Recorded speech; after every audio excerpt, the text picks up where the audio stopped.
Cuffs are off, man. Get right. Too many left in these leagues, but I ain't gonna... Hey everybody, Adam Rank here. What's up everybody? It's Marcus Grant from NFL Network. This is AJ Dillon of the Green Bay Packers. I got to give a shout out to y'all at Get Right Fantasy. If you are not subscribed, what are you waiting for? You want to lose your league? Check out the Get Right Fantasy Network. You got to get right with the Get Right Fantasy Network. Best of luck with your podcast. Appreciate the support. And you're tuned in to watch my boys at Get Right Fantasy Network. Get you right. Enjoy the show. Marking nothing, but I tune in every Friday. Strategies provided, I will lock in every way. So go and roll your sleeves up, yeah. Go and roll your sleeves up. And I'm getting down, cause I roll my sleeves up. And I'm getting right, cause I roll my sleeves. What up? What up? What up, world? Welcome back. I'm Classic Mike, and this is the Get Right Fantasy Network. Sorry I missed you guys on Sunday morning. I had a huge technical difficulty to the point where my computer did not even turn on, so I couldn't even get on, so I apologize. I am back here with a new computer and able and up and ready to answer your questions for tonight. Rasta cannot join me tonight. He's at his son's football game. He's trying to finish an undefeated season. So tonight is our game-by-game previews, sit advice, and of course, I'm going to be taking your questions in the chat as well. So make sure you guys throw your questions in the chat, and I'll get to them as we go. Also, we're going to just do a quick recap, and I mean very quick recap of Thursday night's game. I unfortunately didn't get a chance to watch all of it. I did see, I got to see bits and pieces of it. But going based on stats, I can give you a good kind of mental breakdown of what happened. We got Warrior Loft in the house going. What's up? What's up, Warrior Loft? Glad to have you here. Just to do a quick little rundown of our weekly rundown. We have our Monday show with overreactions and waiver wire targets with Ross and Frank. Again, on Wednesday, we have Ross, the management buy, sell, trade targets show with Rasta and Frank.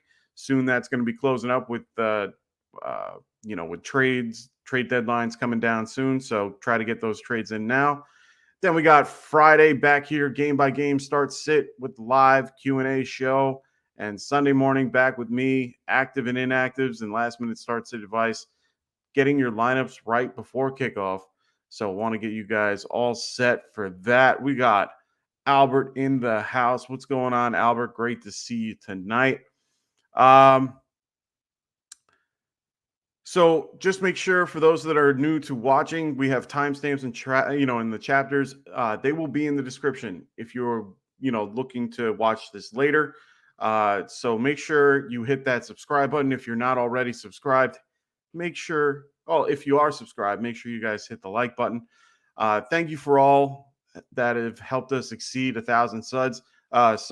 Make sure you guys keep your eyes out for the 1,000 sub giveaway video that's coming out soon. If you want a chance to win this customized ring, we got it right here for you guys. Boom. This customized ring from the guys over at trophysmack.com. So make sure you guys check out trophysmack.com. If you want this ring or maybe even a belt or a trophy or a chain, all these are customizable and take your league to the next level. There is a link in the description to check out their full list of products. So make sure you guys do that. Be sure to use the promo code GETRIGHT at checkout, and it helps support the channel. So thank you so much for all those that have been supporting the channel. We already got questions in the chat from Warrior Loft. He goes, Roschon Johnson is active. He is a rookie. Do you think Foreman will get the bulk of the workload? Will the Bears move away from a flame Foreman?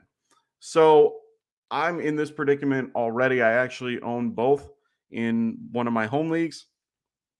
It is very possible. I really do think that they might go down this road and kind of, Foreman played well last week in a decent matchup. It was a little bit of an easy matchup if you want to, really be truthful. But he did well and scored the 3 touchdowns. And, he's been producing. Roshan might take on more of a third down role from what I keep reading. But that could change. Roshan beat him out in the offseason. Maybe it just took some time on the back seat and being healthy to kind of get a little bit more of a start. Now they want to kind of ease back in Johnson so that they don't have too much of an issue. Honestly, if I have both and I'm trying to figure out which one to play, I think it's going to be Foreman. I'm going to just roll with that for now. There's not much else you can really do if you're in that particular position to begin with. So for me, I'd probably start him. And to be fair, he has a pretty decent matchup going against the Chargers. Chargers right now are ranked 20th against the running back. So as Randy said, it'll be 60 to 40% Foreman in his opinion. Game script leads Roshan since they're 8-point dogs. If desperate and PPR, a solid play. So I don't disagree with Randy. I think that that's kind of the perfect way to break it down. If you're in a really tough spot and it's a full PPR, Roshan might be the better play. He's more of a flex play though, but a low end play. So yeah, that's a tough scenario. So Warrior goes, should I start Foreman versus the Chargers, Darrell Henderson versus the Rams? Or no, Henderson is on the Rams. So it's Henderson. So it is, I'm assuming he means it's Henderson versus Dallas Cowboys. And then Christian Watson versus the Vikings or Tank Dell versus the Panthers. Tank Dell versus the Panthers is very interesting to me, especially if it's a full PPR league. They struggle, or the Panthers run mostly zone, and they've actually been playing pretty well against the Houston Texans have been playing against zone. So for this, it's probably going to be, I'm going to probably lean either Foreman or Dell. I don't trust Watson at this point. They're coming back from a bye. That's the only good thing for them. And he's healthy, so he could do well. Vikings can give up a lot to the pass. We saw that last week. So, I mean, it's really, I think the one person out of this equation is Henderson. So it's really Foreman, Watson, or Dell. I'd probably rank it Foreman, Dell, Watson. But that's the tough part. And I was just going to say, Woods is out. Tank could be a very good play. So for me, I think Tank Dell isn't a horrible play for this particular week. They're all coming off a bye. Well, most of them are coming off a bye except for Foreman. So at least in this particular scenario, I do think Dell has a good opportunity to do well. So it's really, I think the upside play or the ceiling play is Dell. The floor play is Foreman. And I'm just going to leave it at those two. I think those two are probably your best bet in that scenario. That's just me though. So, all righty. So let's move on. Sorry, I had to bring up more what the Warrior said. He said, right, Woods is out. Tank could be a very good play. Like I said, very much so. I'll get into all that as we move forward. That's, I think, our first game that we're going to be talking about in a minute. So don't worry. Not a problem, Warrior Loft. Anytime. That's what I'm here for. If you have any more questions, throw them in the chat. I'm here to answer all your questions throughout. I'm going to be answering any of the questions pretty much throughout the show, right at the end of each breakdown, just so that we can timestamp things and make it easier for you guys to, go over things later. If you wanted to recap and look at everything, we're going to have the chapters and everything right there for you. So we're going to go over the Thursday night recap. The Bucks 18, Bills 24.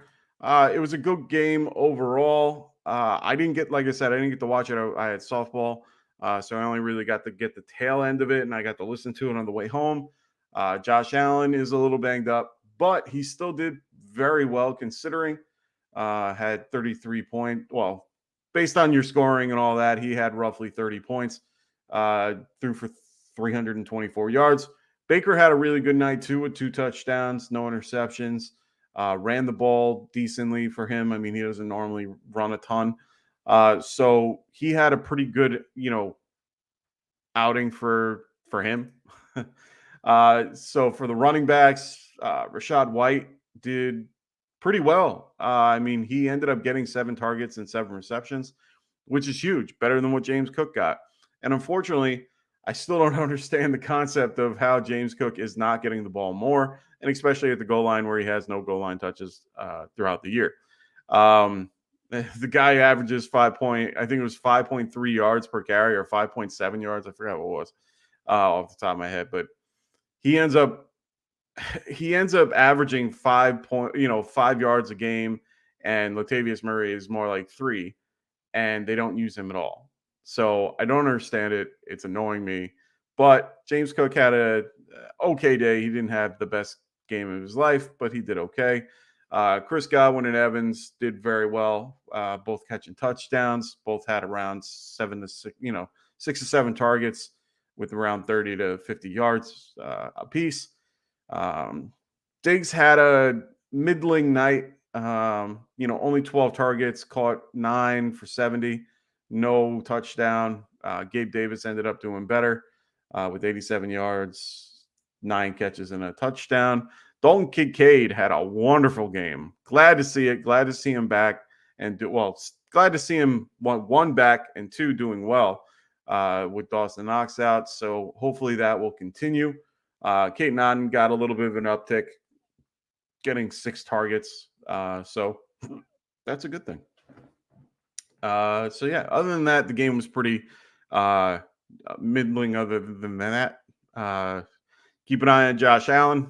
He keeps complaining about shoulder pain. He went into the 10 a couple times. So just keep an eye on that if you're a Josh Allen owner. But otherwise, he's, still doing what he does. Warrior Loft goes Cowboys kicker versus a pretty good Rams team, or Chimere, can never get his name.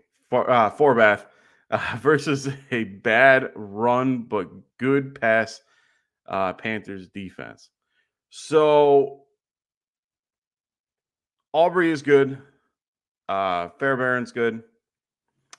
I don't mind either of them. Where are they playing? Because that has a little bit to do with how I view things here. Just because elements do matter. Carolina, they're playing at Carolina, so they're outdoors, and the Cowboys Rams are indoors.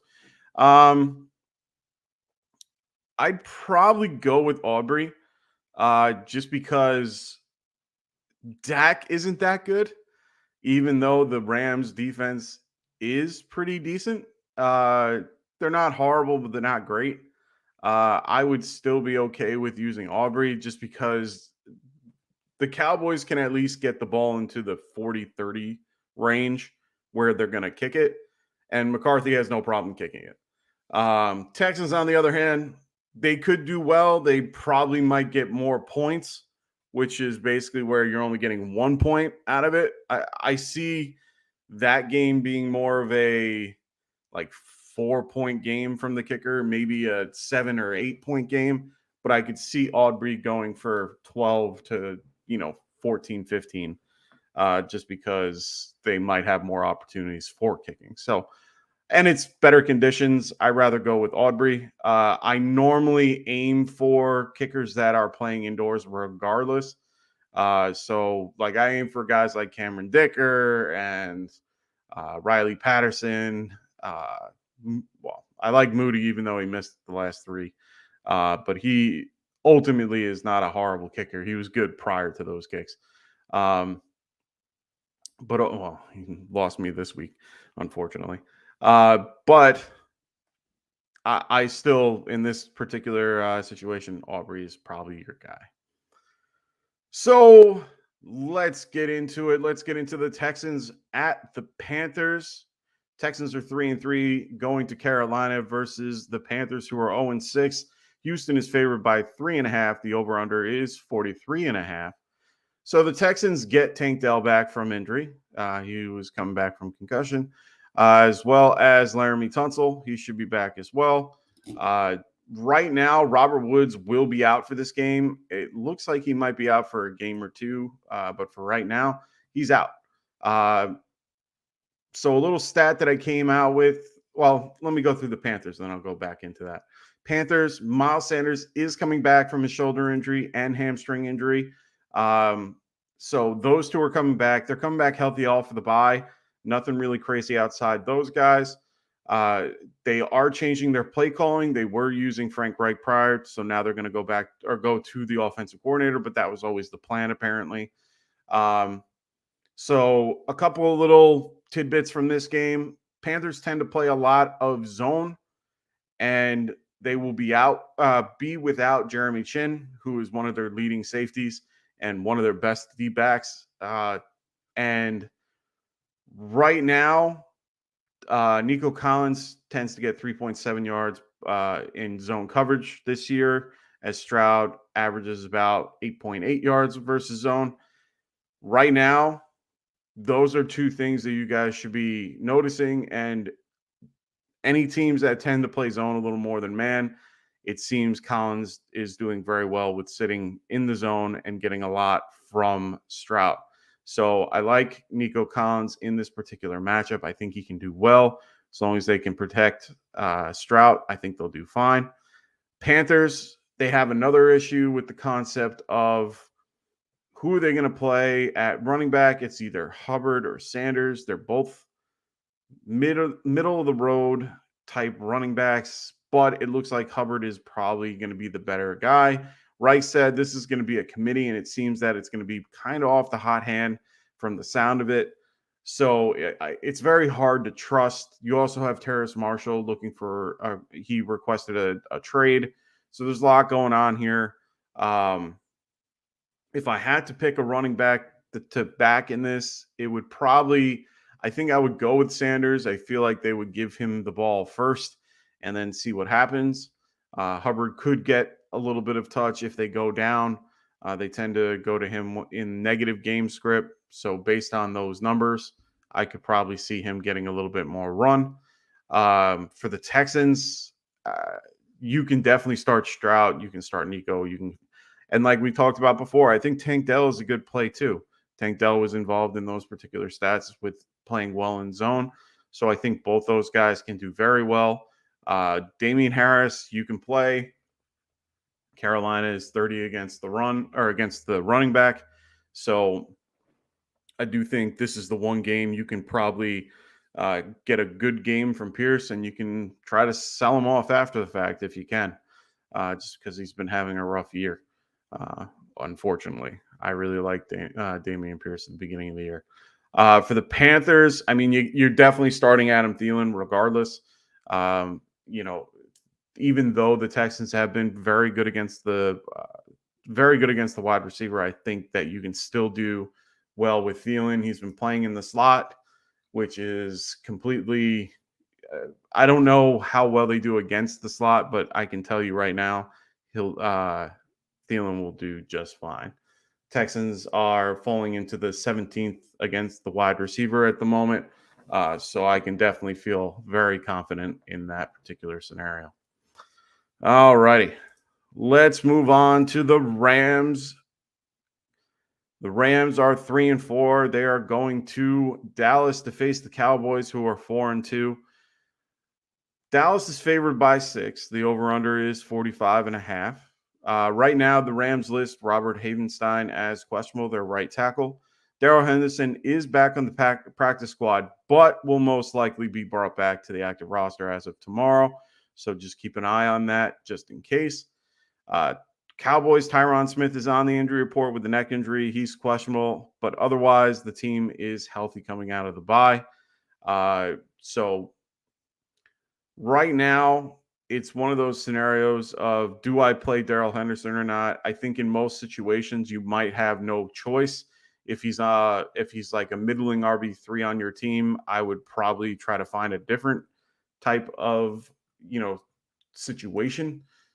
maybe a wide receiver or whatever. Dallas is third best against the running back. So I would, and giving up the least amount of points to running backs. So I would probably steer clear unless you have no other option. For the Rams, I mean, you're playing Puka Nacua, you're playing Cooper Kupp without question. Stafford, I would definitely not be playing in 1 QB leagues. I would find a different way. Dallas is also very good against the QB. They are 7th overall, but they have one of the better pass rushes in the game with Micah Parsons. And on top of that, if Haven Ramstein is hurt and is out, they're going to just keep blitzing off that right side, and it's not going to be a fun day for Stafford. So I would just be aware of that ahead of time. I would look for a different option if you have Stafford. Dak, I don't suggest anyone playing Dak either, even though he has Lamb and he has, everybody else that he could throw to. Lamb is probably the best option for you, and the same with Tony Pollard. Jake Ferguson is the only other guy I might play as a tight end, just because he's been seeing a ton of volume. But other than that, I'm probably avoiding most scenarios there. Higbee has kind of fallen off the face of the earth, so it's hard to trust, especially with Puka back. Tutu Atwell, I think, is the only other guy that people might have a question about. But honestly, he hasn't really gotten that much run lately. I would try to avoid if possible and go a different route. All righty. So that is that. Make sure you guys throw your questions into the chat, and I will answer them as we go. Like I said, I'll usually do that right at the end of going through the breakdown, or if it's about the game I'm talking about, I'll answer it right then and there. So make sure you guys throw your questions in the chat. Next, we're going to go Vikings versus the Packers. Vikings are 3-4, going to the Packers, who are 2-1, coming off the bye. Minnesota is favored by 1.5. The over-under is 41.5. Vikings only have TJ Hawkinson. He is active. He's off the injury report. He was on it for a little bit of the week with a foot injury. If you saw in Monday night's game, he was very beat up, a little upset that he played throughout. He made me lose my week. Well, not because I had him. It's because I faced him. But Packers, they're actually pretty decently healthy coming off the bye. Christian Watson was falling off the injury report, as well as Aaron Jones. Luke Musgrave is questionable with an ankle injury. Jair Alexander and center Josh Myers, they are both going to be questionable. So they're a little bit beat up on defense. But other than that, everyone else on the offense is pretty healthy. Over-under suggests you could probably play everybody. Hawk is fine. Addison has been blown up. You can't not start him. KJ Osborne is more of a low-end wide receiver 3, but definitely can be started in some scenarios. Packers-wise, I'm a little bit mid. Like I don't feel comfortable playing any of them. That's just my opinion. I've never really been a big fan. Jordan Love is not one of my favorite guys to play. Aaron Jones is in situations where he might be on your bench in some scenarios. I would probably keep him there. A.J. Dillon, I'm not playing. Luke Musgrave, I'm not playing. Christian Watson and Romeo Doubs, I mean, I can't figure out which one to play. Romeo Doubs definitely has the higher floor. Christian Watson has the higher ceiling. So for me, if you're asking questions about them, that's kind of where I'm going to lean. Watson is definitely a ceiling play as always. And, Vikings D is okay. Where are they at? They're actually bottom of the pile. They're 29th. So they could do well this particular weekend. But I would just, for me, like I always say, they're like a break glass type, situation for me. Other than that, I'm probably not going to play them. But that's, I don't own any of them on my team. So it's kind of hard for me to root for any of those guys. So yeah, let's move on to the Saints versus the Colts. The Saints are 3-4, going to Indianapolis to face the Colts, who are also 3-4. Opening during the week, Indy was favored by 1. Now the Saints are favored by 1, even though they have a bunch of guys on the injury report. Over-under is 43.5. Saints are a little bit beat up, like I said. Taysom Hill, Jimmy Graham, they're questionable. Most of the main people on the defense are questionable as well. Guys like Tyrann Mathieu, I think Cam Jordan, and I forgot the other guy off. Oh, Demario Davis, he's as well questionable. Juwan Johnson, he's been limited most of the week. It's unsure at the moment if he's going to play, but should be back soon. The biggest injury for the Colts is Zach Moss. He is questionable. He was only limited in practice on Thursday. He did not practice Wednesday and or Friday. And I wouldn't expect him to play just based on that. We'll have to wait and see. He is the 1 o'clock game, so we'll be able to see if he does play. If he doesn't play, Jonathan Taylor's in for a great, big day. Michael Pittman was frustrated during the beginning of the week, mentioning about how he was frustrated about his targets last week. Cry me a river. Everyone cries about their targets. But at the end of the day, it's a squeaky wheel type of narrative if you want to go with it. It's not a horrible option. Minshew definitely throws the ball more than we expect, but he has been targeting Josh Downs. Josh Downs, pretty much is a low-end wide receiver 3 with wide receiver 2 upside. You can't play any of the tight ends, and Jonathan Taylor is the only guy. Minshew, I wouldn't suggest anyone playing unless you're in a 2 QB league, and that's your only option. Saints-wise, Chris Olave isn't a horrible option. He's been peppered with targets, 12 at least. So for me, Chris Olave is definitely a play. I never suggest anybody to play Michael Thomas. It's just how I am. Alvin Kamara is a must start if you're going to start him. He is always around and always should be started. It seems like Derek Carr just loves throwing him the damn ball. So definitely make sure you guys have Alvin Kamara in your lineup. Derek Carr, you could probably play in QB or Superflex leagues. He's not a horrible start if you need somebody in a pinch. So let's get to some of the questions in the chat. We got Gorilla Kid 47. What's going on, Gorilla Kid? Glad to have you here. If you're not subscribed, please subscribe for the channel and like the video if you can. He asks me, pick 2, Mixon, Bijan, Pachenko, and Roshan Johnson. All righty. So just off the bat, I'm going to take out Roshan Johnson.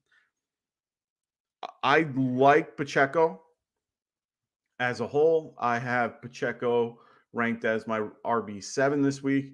I have Robinson at 17 just because the Tennessee Titans tend to be very good against the running back. They are still good against the running back. They are 7th overall against the running back this year. But Bijan is a different, animal altogether. Bengals are facing San Francisco, and of course, San Francisco has been middling the last few weeks. They are actually 16th against the run. So they're coming off the bye. They're healthy. Bijan is coming off an injury. I still like Pacheco. I think he's the most consistent.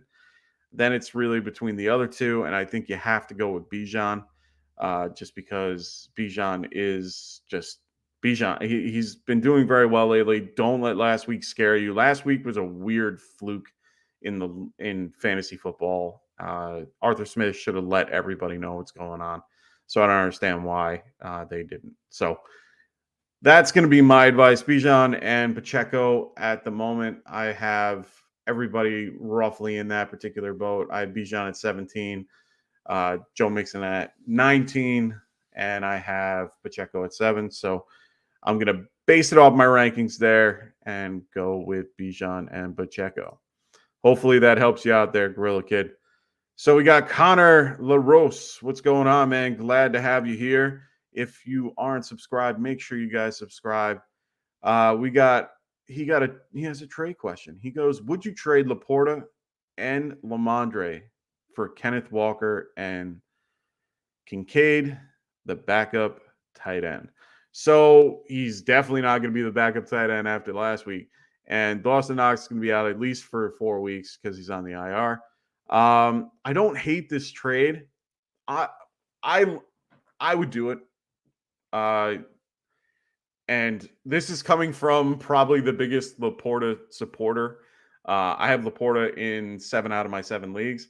I even traded for him to get him in one of my leagues because I didn't have him. Laporta is my favorite tight end. This season, just coming off his rookie season, I thought he was one of the best prospects to come out in a while. But Kincaid, Allen never really liked or didn't really target the tight end as much. So I was always a little bit lower on Kincaid. But the second option, the second rookie on my list, Walker has been doing very well. Ramondre has not. So would I do that trade? Yes, I think I would do that trade without a question. So I would be wanting to get the Walker side of that trade. Gorilla Kid with another question. He goes, pick 3: Flowers, Palmer, Lockett, Mixon, Puka Nacua, Watson, Deontay Johnson, Garrett Wilson. So 2 wide receivers and a flex. Got it. You gotta start Puka. So okay. So Puka is in. Deontay in. Ooh. It's gonna be between Wilson and Flowers here.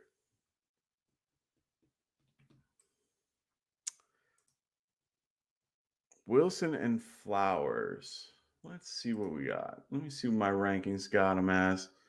I want to have a better idea. Arizona, good matchup for Flowers. We also got Garrett Wilson going against my Giants. I think Mixon. See, for me, it's Puka and Deontay for your 2, and then you need 1 more wide receiver, I'm assuming. So if you need 1 more wide receiver, so you have 3 wide receivers, I think Palmer and Lockett are out of the equation. Palmer's hurt, only had a limited practice today. Lockett hasn't practiced. I think he was, I have to look back in my notes, but he was banged up too. I don't think he's practiced all week. So for me, Palmer and Lockett are off my list. I'm okay. And like I said in the beginning of talking, I don't like the Packers options. Jordan Love hasn't shown me anything worth it except for the 1 game that he did well. Puka is definitely in it. Deontay is in it. Garrett Wilson should be in it. If he didn't have Zach Wilson, I would tell you that he is. Over all those guys, Mixon is probably your better bet for your flex. I usually prefer having the running back in my flex over a wide receiver unless it's full PPR. If it's half point PPR, I'd probably go with Flowers. Or sorry, if it's half point PPR, I'm going Mixon. Full PPR, I would be going Flowers. But if you wanted me to pick 3 wide receivers for you, it would be Puka, Deontay, and Garrett Wilson for sure.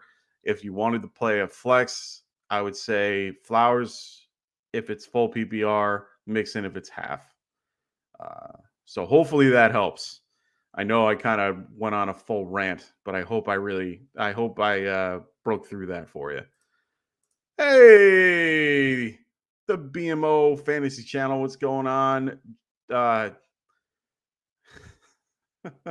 What's going on, man? He goes, hey, Mike, hope all is well. I'm hoping all is well with you, my friend. I'm glad everything is going well with you. All righty.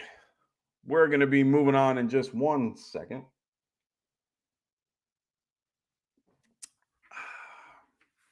Need to keep the juices flowing here. Yes, Carl. There we go. My bad. I was trying to figure it out. I knew it was a C, and then I didn't want to mess it up. Carl from Jersey. What's going on, man? Glad you're doing well. I always know the thing. So So Gorilla Kid goes, I have to drop a player, unfortunately, because Deontay is back. Out of Ford and Roshan Johnson. I hate this, but I got to make room.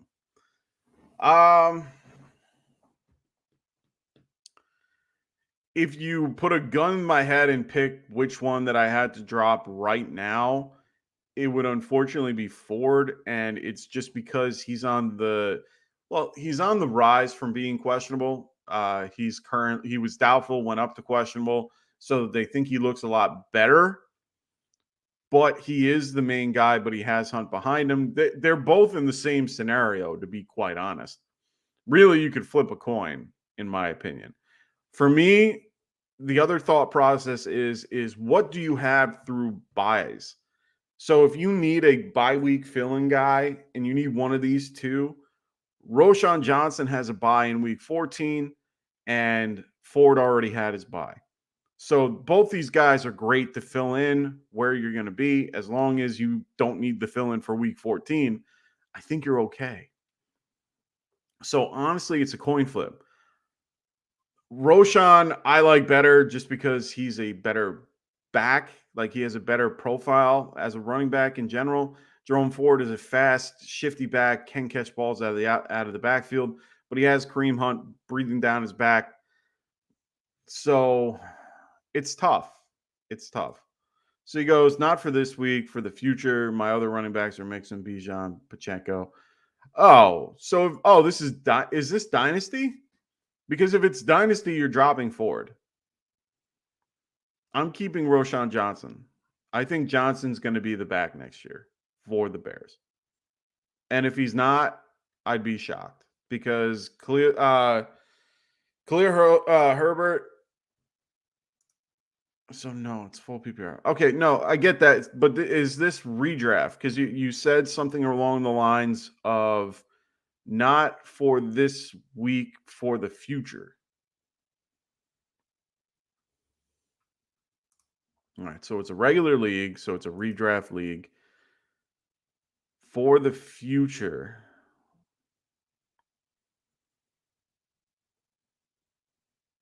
Yeah, if I'm dropping someone for the rest of the year, or at least because you need to.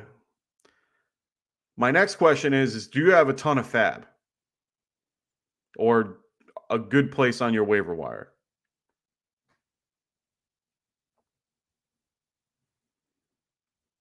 Oh, okay.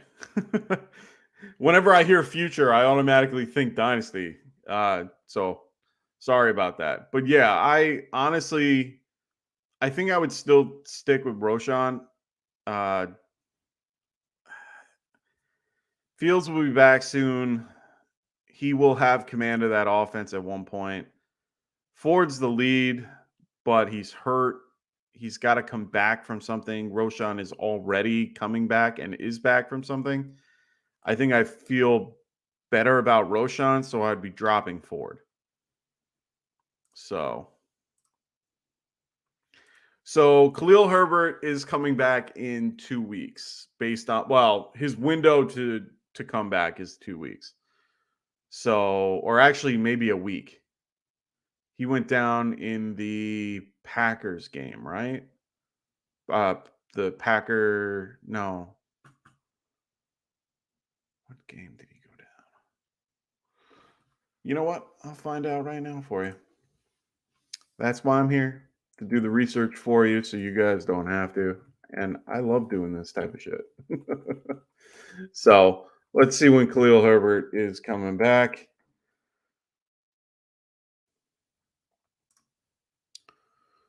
So he's on injured reserve when he can come back. So October 25th, read more. So he hurt it in week 5. His first game to be back is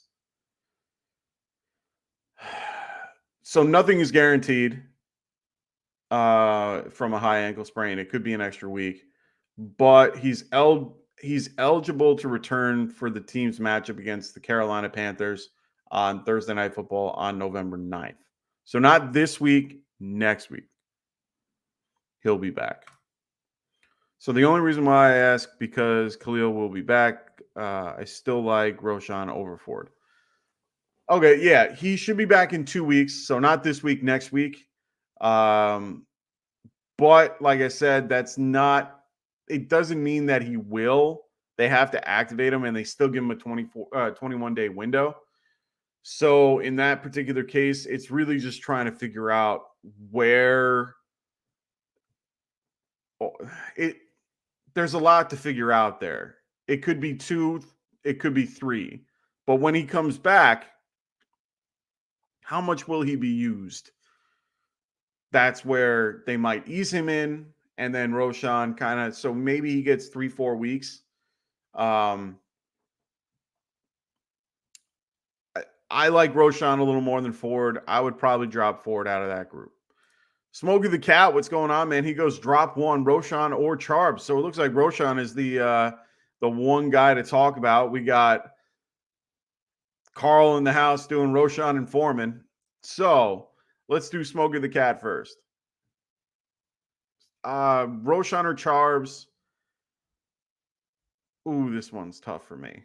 They're both on the same level for me. I'd probably cut Charbs because I've seen a little bit more out of Johnson, and he has less competition for the most part. Because the Bears have shown that they would healthy scratch Deontay Foreman without thinking about it. So when they had Herbert, and they did Herbert and Johnson without a problem, and Johnson did very well. So, and Charbs just hasn't shown me anything that really makes me like want to have him. So I'm going to go Charbonnet. He's going to be the one that I would drop out of that one. Carl, I'm having this dilemma right now. I'm keeping both if you can. If you had to drop one and you need somebody for this week, Foreman is your guy. Oh, so you're saying for week 8. I'm going to go with Foreman for this week. I want to keep Foreman. Roshan is going to be on my bench, though. So Gorilla Kid goes, it's tough being that Ford is good, has a great O-line. Hunt is breathing down his back, but I feel like Khalil coming back could hurt him, or Roshan could be the man. It's tough. No, that's a really tough choice. And honestly, I understand both ends of the spectrum for it. It's really hard to really hard to pick it, like where you want to, who you want to keep.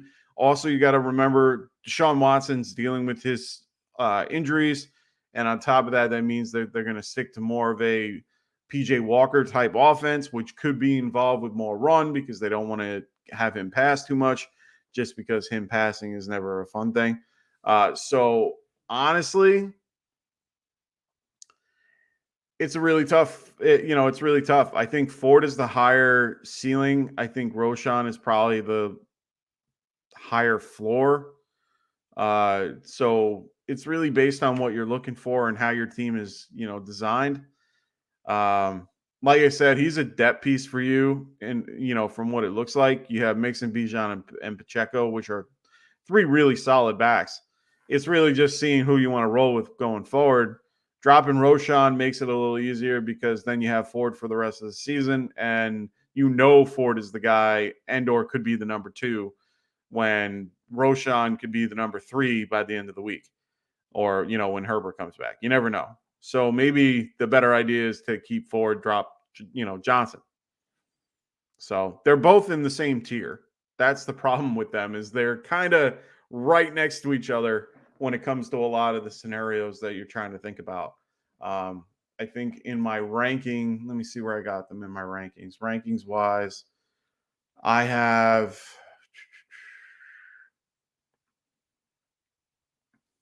got to find these guys.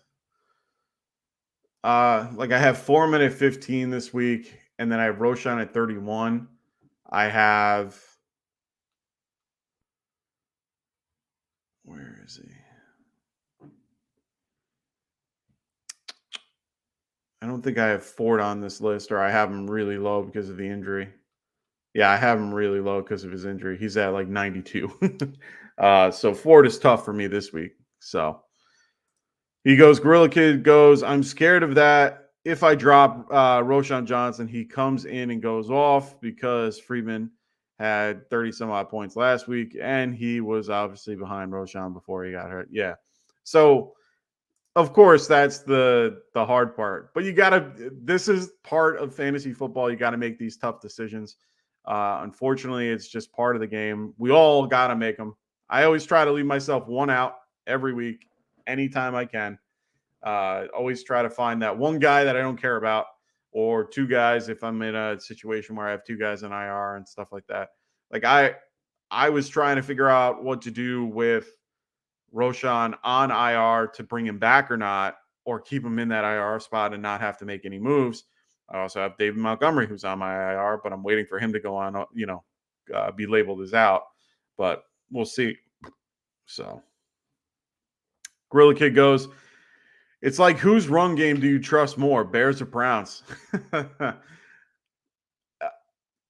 If you told me at the beginning of the season, it would have been the Browns. I would have trusted the Browns more. And it was because I loved Nick Chubb. Nick Chubb I loved more than anybody. He was my RB1. I was very upset when he got hurt. I drafted him everywhere. I was really upset. Other than that, the Bears run offense is good. Their offense as a whole is getting better with DJ Moore out there. Fields having a little bit more courage to throw. So I don't hate the Bears offense more, but the Browns offense I trust a smidge more than the Browns. I trust the Browns more than I trust the Bears. My bad. Too many B's. You're throwing me off, and I've had a few. So trying to keep it all together. All righty, let's move it right along. Let's go to the AFC East matchup of the New England Patriots, who are 2-5, going to Miami to face the Dolphins, who are 5-2.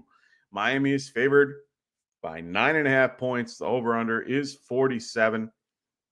So the Dolphins are a smidge banged up. They got a bunch of guys on defense that are hurt. They have Howard, Holland, both listed as questionable. Raheem Mostert's coming in with being labeled as questionable. He should play. He should be fine.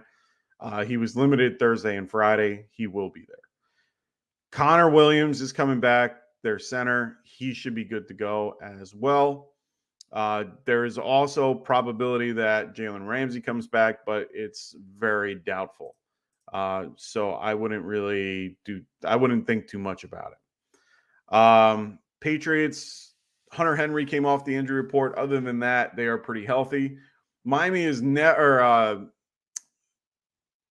Patriots have never done good going to Miami. So that's why this is such a high number, on top of the fact they are just an unstoppable team. You're playing all your Miami Dolphins. You're not playing anybody from the Patriots, unless it's maybe Kendrick Bourne and Ramondre Stevenson. I think those are the only two guys that I would trust in any shape, way, or form for the Patriots. For the Dolphins, I have no problem with Mostert, Tua, Hill, Waddle. Throw them all in. They should be fine.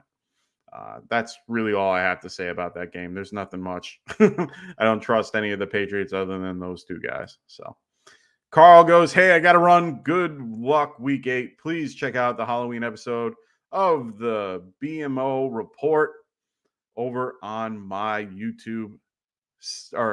over on my channel. Stay home. All right, brother. Make sure you guys check out Carl from Jersey. He's on Twitter.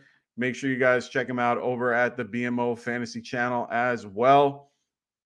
Check out the Halloween episode. Carl's always a great laugh and always a good fun time. So make sure you guys listen to him.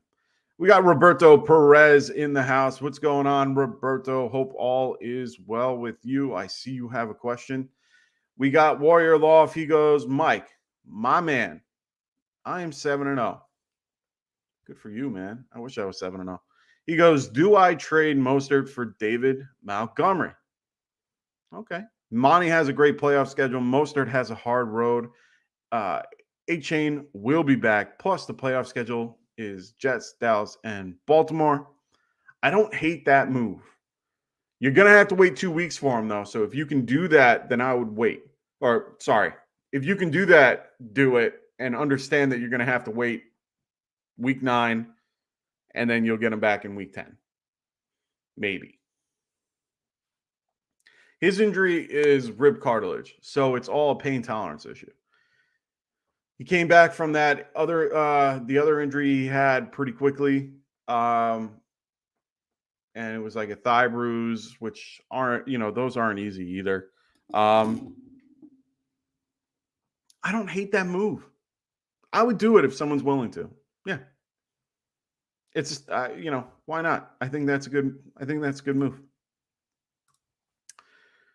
Roberto goes, I traded Tony Pollard and Rashid Rice for Bijan and Calvin Ridley. What do you think? Okay. I traded Pollard for, okay, so you traded away Pollard and Rice for Bijan and Ridley. Okay. I think you kind of made a lateral move, in my opinion. Just because Ridley and Rice are kind of in the same tier now, even though Ridley is, Ridley, they're both on good offenses, him and Rice. Pollard and Bijan are kind of the hard part with Bijan and Pollard is it's kind of a even trade in a way. Pollard is definitely a quote-unquote bell cow, and I only say that in the context that he has no one behind him that's taking from him. But Bijan is dealing with Tyler Algier and Cordell Patterson. I mean, Patterson doesn't really have much to worry. You don't have to worry about Patterson, but Bijan is definitely a stud, but he's kind of middle of the road. Ridley, I don't mind that. He's definitely the 1 or 2 in that offense, but right now he's more of the 2, maybe the 3. Just because Evan Ingram is actually doing pretty well. I don't know if I would have done that trade. I would feel more, I'm assuming that you were weaker at running or at wide receiver than you were at running back. So that's why you did it. But yeah, I'm not really, I don't know how I feel about that trade. Gorilla Kid goes, had Brett Maher and his ass got fired. Yeah, he did. I usually stream defenses and kickers every week. How do you feel about Lions kicker this week? Riley Patterson? Yes. Yeah, I'm going to say yes. He's on the stream with Miami, Vikings, Saints, and or Steelers kicker. I'm going to stick with Riley Patterson. I like him a lot. I think the Lions can get the ball at least to the 30-40 where Riley can be used. Indoor matchup at Detroit. I'm going to go with Riley Patterson. So Warrior goes, thanks, Mike. No problem. That's what I'm here for. Warrior goes, Gorilla, I am in the same shoes. I am leaning towards starting Texans or Cowboys kicker. Cowboys kicker I like a little bit more. Definitely Aubrey. But I don't mind Riley Patterson at all. I think Riley Patterson is very capable of doing what you need and getting you where you need to be. Greg Joseph is Group Boswell Sanders, I like. It would be between Riley Patterson and Sanders. I would just check the weather in Miami, make sure there's no crazy rain or anything going on. If there's no rain, I might go Sanders over Riley Patterson, but I don't mind having that little extra on Monday night, just in case. And it makes it a little more exciting. That's just how I go. I have like 5 guys going on Monday night. So for me, Monday night is I have a lot invested. So what's going on? I'm going to butcher the name. Treznaro. How you doing, man? He goes, hey, bro, what's going on? Hey, I'm here. Throw your questions in the chat, and I will get to them as we go. I'm going to be breaking down the rest of the games. We still have a few games to go. Thankfully, there are no buys this week. I didn't mention that in the beginning of the show because I didn't think I had to. No buys this week. But we have a bunch of buys next week. So make sure you guys are aware that next week there are a ton of buys. Let me get the right teams because I always know there's like 6 teams next week. Let's see. Next week we got the Broncos, the Lions, the Jags, and the 49ers. Make sure you guys get your lineups ready for next week now that you have an opportunity. T Resigner. Okay, T Resigner. I'm really bad with names unless your name is John Smith. Not gonna lie. I don't even know how I get Warrior Loft correct. But sorry, man, I'm really bad with names. I'm notoriously bad with names. So no, but I'm just really bad at saying names. Always have been. Reisner. Oh, Trent Reisner. I've never followed 9 Inch Nails. I've only heard a few of their songs. And I would need to be told that it's 9 Inch Nails to be reminded that they are 9 Inch Nails. I don't listen to them often. Yes, never mind. I'm sorry. No, it's all good. And yeah, no, I try to shy away from the word retarded. I work with mentally disabled adults for a living, so it's intellectually disabled. But I understand it. It's all good. No one knows that unless you talk to me. I try. So Roberto, he goes, I have Aubrey. He's been a dog. He has yet to miss a field goal on the offense. That's been pretty bad in the red zone. It's all good. I like Aubrey. So yeah, really, really good. Oh, don't stress. No one knows that unless you talk to me or know me. I have no problem with it. I understand a lot of people. It's just what people know. A lot of people, it's still the jargon that people think of for that, and it's just the PC word for it. And being around it, they don't like being called that. And I've talked to a lot of people that are especially with special needs and stuff. So it's all good. It's one of those one words that I tend to not like, but don't worry, I'm not going to treat you any different. It's all good to me. Anthony in the house. What's going on, Ross? He goes, what up, everybody? It's halftime and we're up 14-0, trying to keep the undefeated streak alive. Good stuff, man. I'm glad he's doing well. Hopefully they win it all. Roberto goes, y'all starting Christian Watson, Amari Cooper, Javonte Williams, Roshan Johnson, or Foreman at the flex. Woof, you got a few there. I might lean Javonte Williams here. I always prefer the running back a little more. Roshan and Foreman, I kind of keep to the side for this one. Cooper, it's hard to trust with PJ Walker. Christian Watson, not 100% sure how I feel about that yet. Don't really like Jordan Love. I just don't like how things have been going so far. But overall, I'll have to wait and see. But for me, I think Javonte Williams he's definitely healthier. He's coming back. I know that Broncos defense is hard to trust. I know that, the whole thing with McLaughlin coming in, but McLaughlin's kind of fell off and now it's, more Javonte. I like him a lot more. So I'm going to go Javonte here.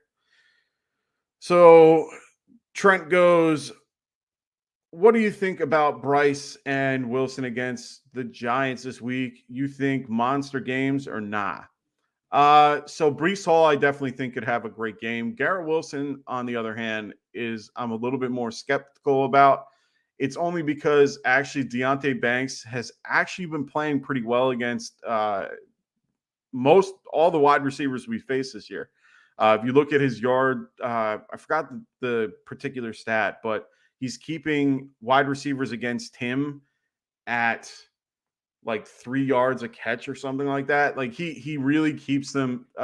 He's been really doing a great job preventing deep passes down the field. So unless they're moving Garrett around a lot, I don't think that it will really matter. Giants overall, they're not great against the wide receiver. They're like middle of the road. They're like 16th ranked against the wide receiver. But they aren't good against the running back. I can tell you from experience. I'm a big Giants fan.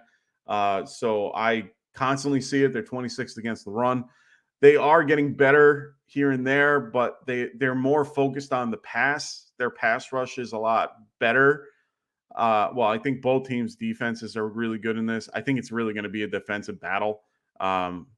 We're actually going to be getting into this game in 2 seconds, so I'm going to answer more of your questions once we get to it. So don't worry, Trent. I will get there shortly. I'm just going to call you Trent for now on because it's going to be so much easier than trying to say the full name.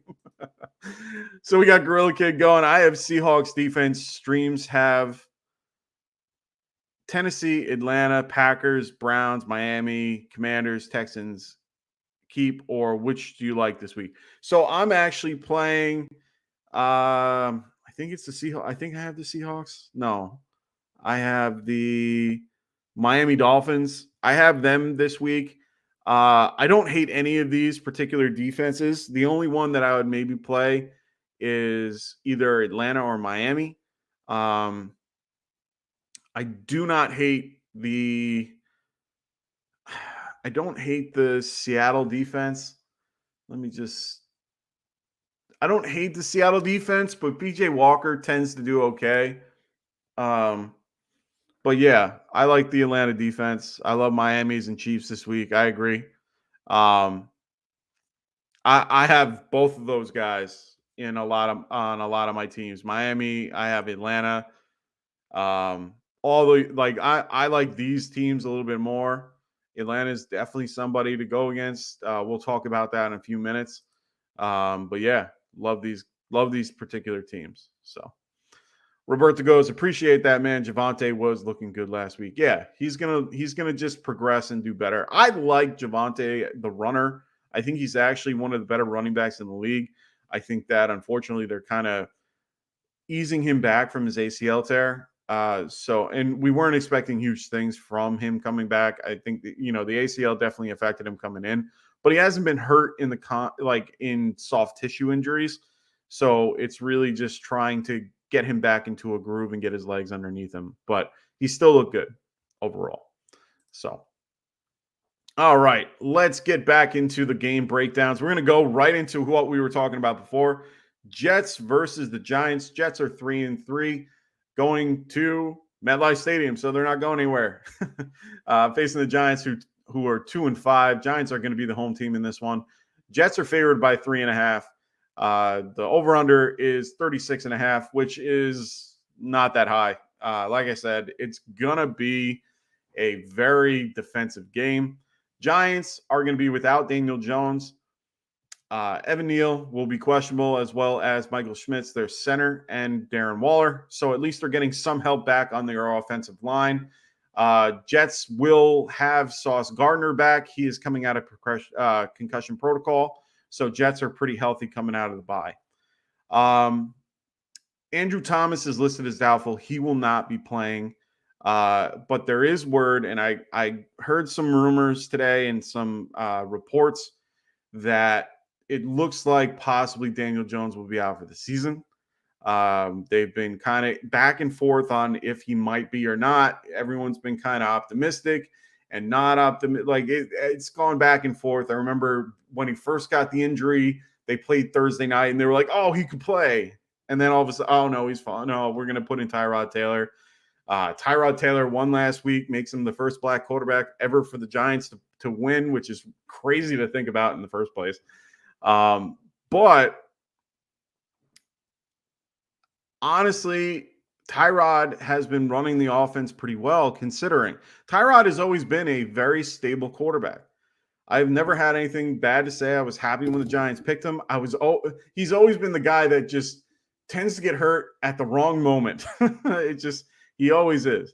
So it's really tough if that becomes the case. Trent goes, oh my, so Tyrod playing rest of the season. It's possible. I think that it might happen, and I think that what they're going to be doing that as is more of a precaution. We've seen it in the past with teams like Peyton Manning, where he had neck injuries, and unfortunately, it's it's a serious issue. And teams tend to err on the side of caution when it comes to neck injuries because of so many things that have happened. I think that what's going to happen here is that they might throw him on IR and then see what happens at the end, and then maybe put him on the season ending and just run out the year. They don't have a lot of depth behind them. So if you see them picking up a quarterback in the middle of the week or just randomly, that's when I would start thinking, hey, they're gonna shut him down for the year. It's unfortunate. There's a lot of reasons why. Just because I can ramble off a whole bunch of stuff of why that's the case, but in this game, Tyrod playing for them for the rest of the season. Tyrod's a very low QB2. Saquon's the only guy I feel confident in this particular matchup. For the Giants, maybe Waller. He's so hard to gauge lately, but it seems like Tyrod, at least throws him the ball. So Waller isn't a horrible option.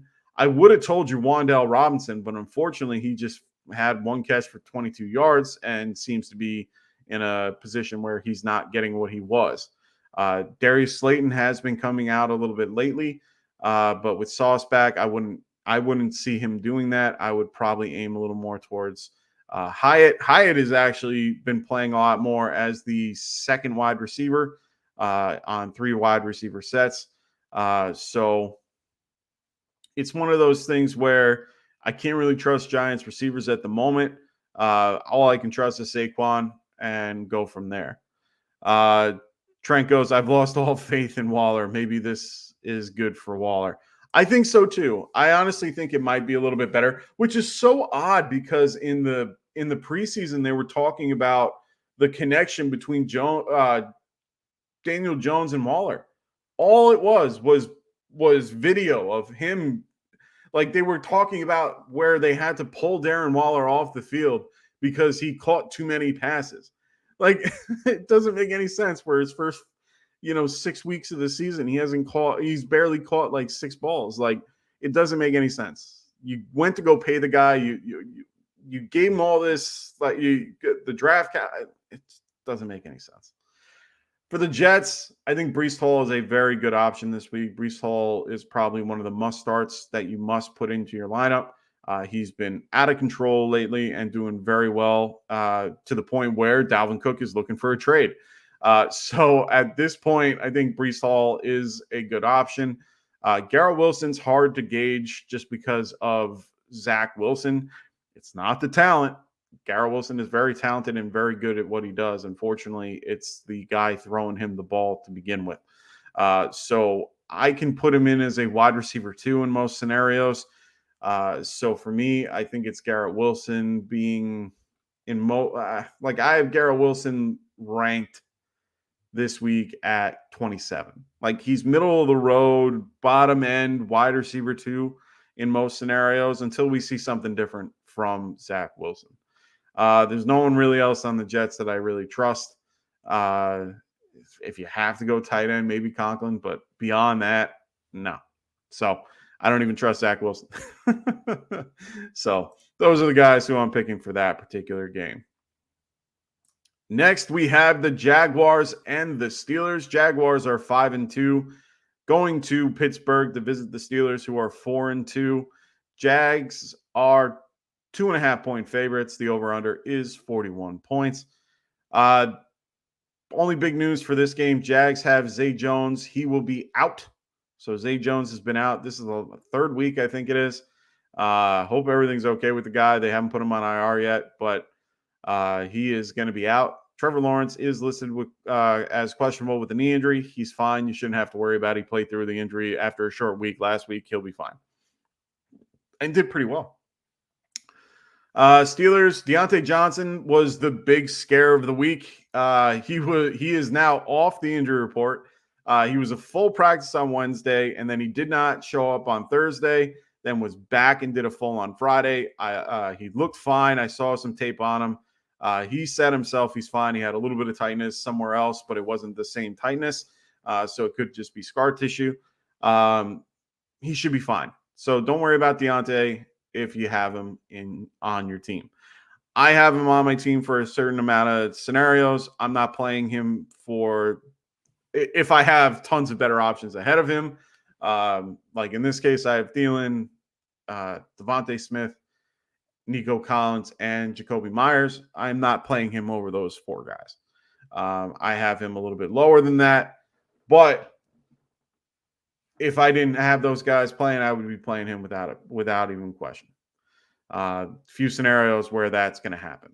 So, Jags, you're going to play Travis Etienne, who has been on fire, 2 touchdowns per game for the last 5 weeks, I think it is. Insane. Go with Travis Etienne until the wheels fall off. Christian Kirk on fire. Just keep loading him up. Evan Ingram doing great. Steady Eddie, really, 9-10 targets a game and just, continues to fly. I love Evan. For those who watch the show often, they all know how much I love Evan Ingram. And it's not just because I'm a Giants fan and I had him for a few years. I do have a picture with him and got to meet him. So he is a really nice guy. But beyond all that, he's a very good tight end. So he is one guy that I like. Calvin Ridley's been really tough to gauge. You could probably play him this week, but I would only play him as a flex option. Other than that, Steelers, you can play Pickens, you can play Deontay. It's really hard to play a guy like Najee Harris. Jags are 6th against the run. I'd probably avoid playing Harris if you have the opportunity to. But other than that, I think those are the only 2 guys you can play for the Steelers this week. Trent goes, oh my God, ETN going nuts. Yeah. I should have, in one of my leagues, I had the option between ETN and Josh Jacobs, and I went Josh Jacobs. Shouldn't have done that.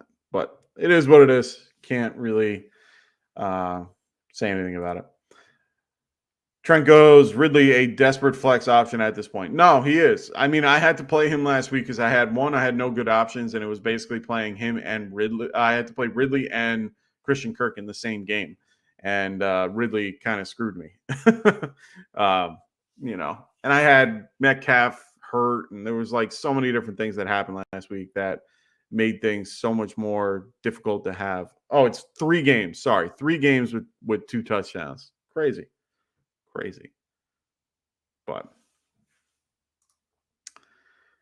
Trent goes, same here. In one league, I picked up Jacobs instead of ETN too. Yeah, I also thought, the trade was, it's a keeper league, and there's some things involved, picks wise and all that. But I basically traded Cooper Kupp before he came back for Josh Jacobs and a 6th.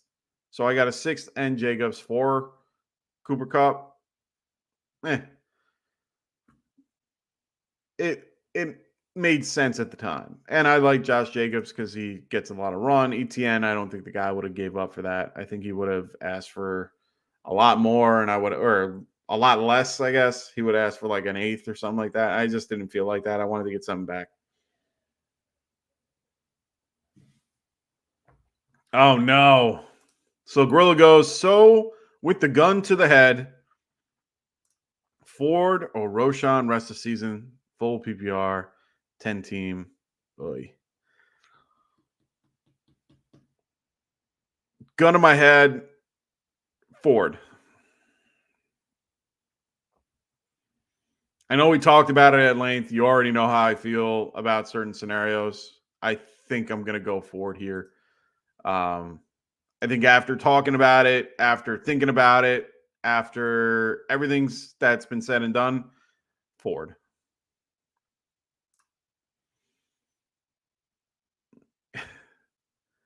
Wait, which is the loaded question? His Ford question, or it kind of is. I kind of talked about it ad nauseum about a half hour ago.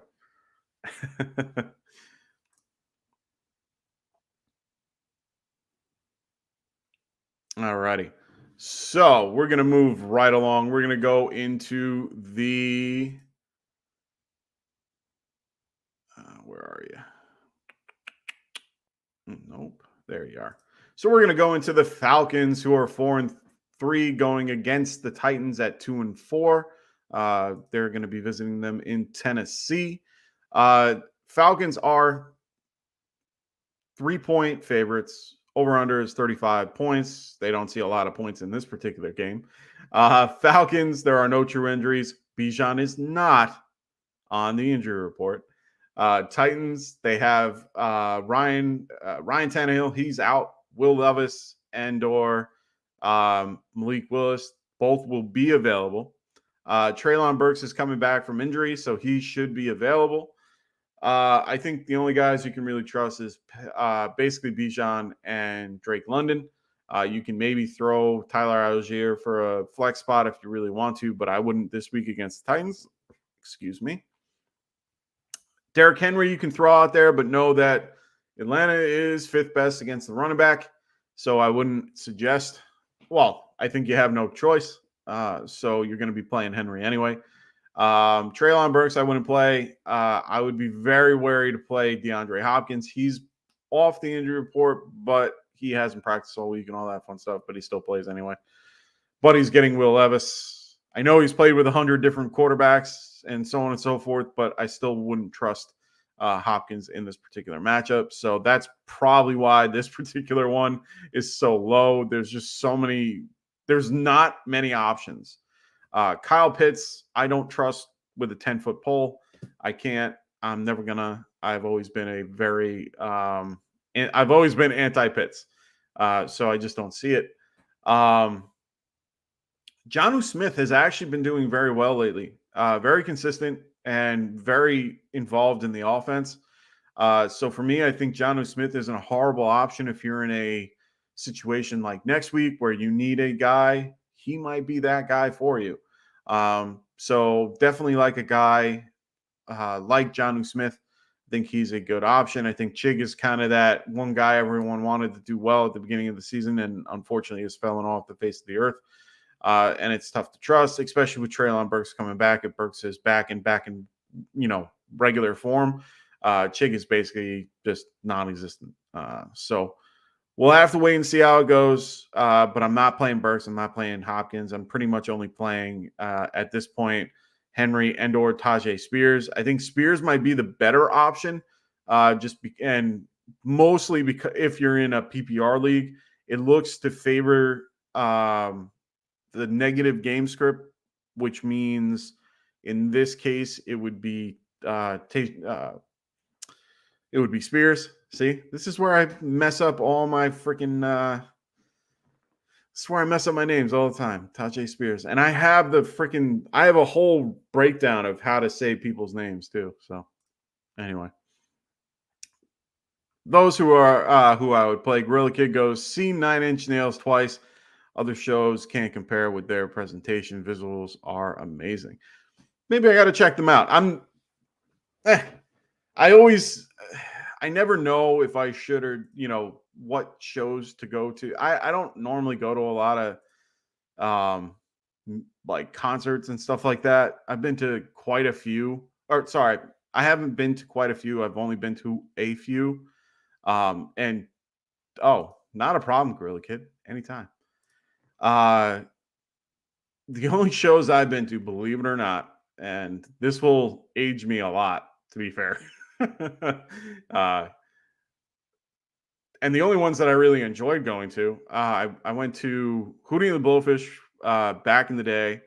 Sat 3rd row by myself. That was fun. Got to see Darius Rucker in concert on his own. Got to see him 2 or 3 times. Enjoyed Darius Rucker very much because he came from Hootie and just liked him. I think the first concert I ever saw was Sting.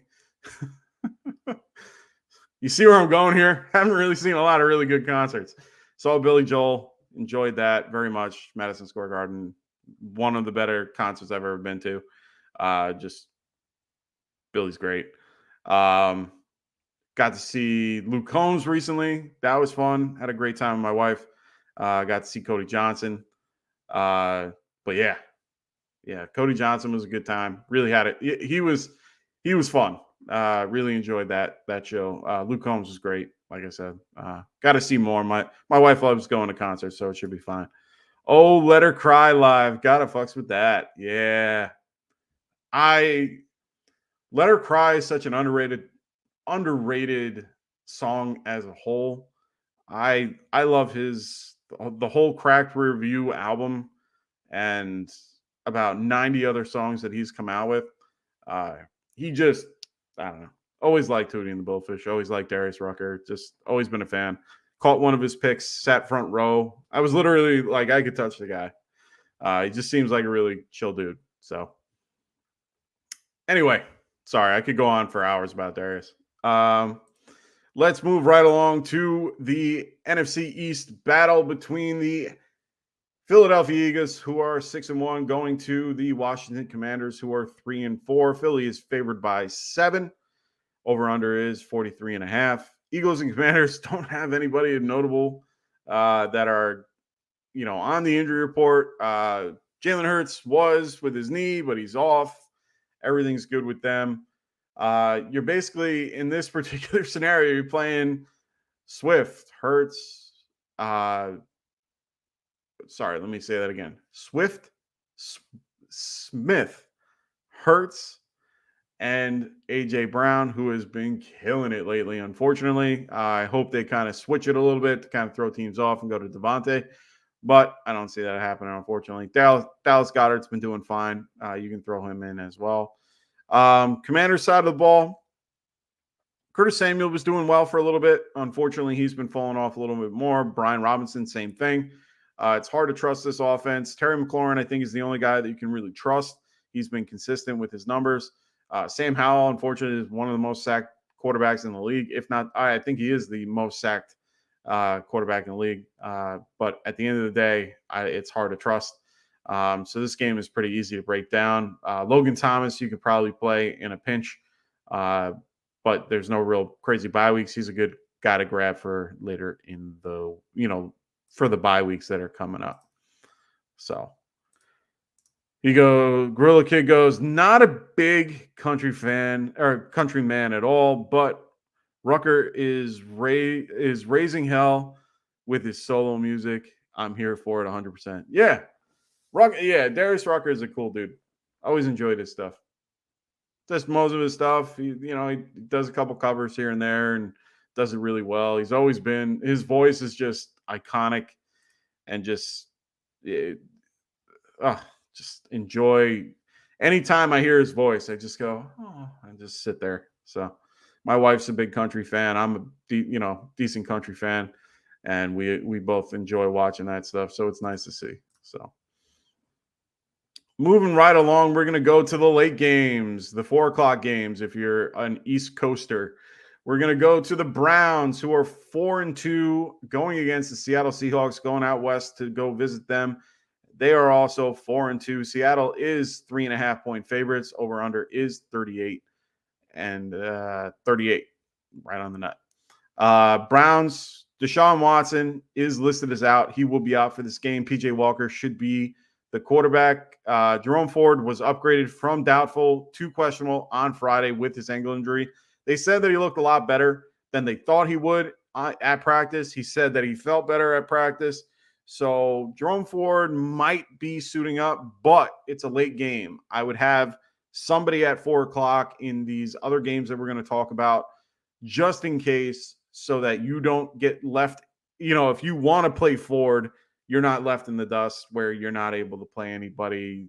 You're grasping at straws. You don't want to be grabbing DJ Dallas just so you have a guy or something like that. So make sure you guys have a backup just because of the late window.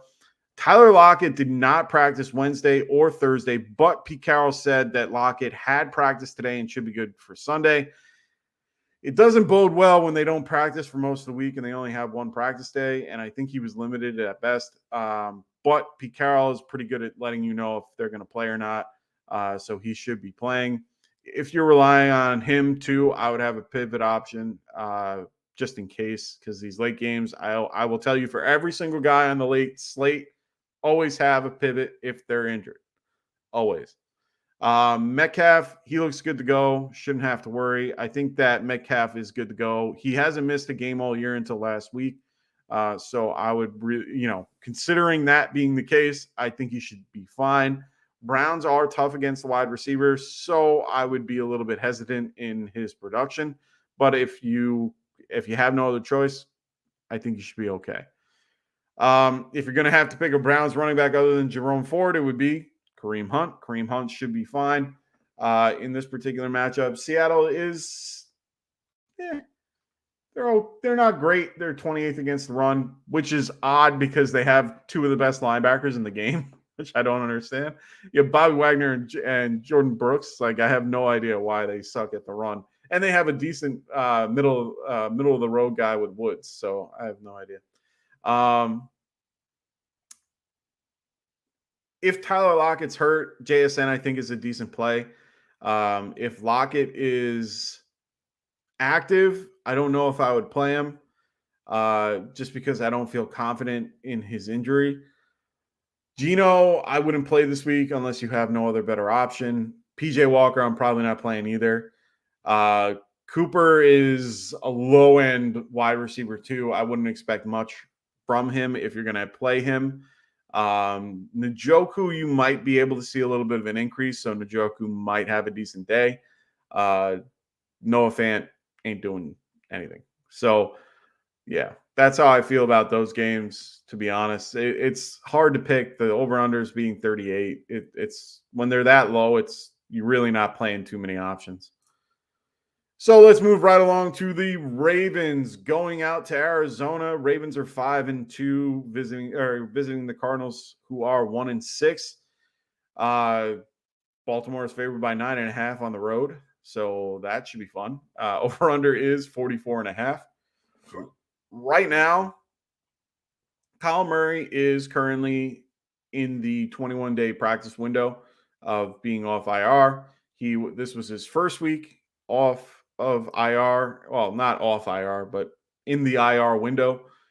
He is listed as doubtful and won't play this week. Could be available next week. Could be available the week after.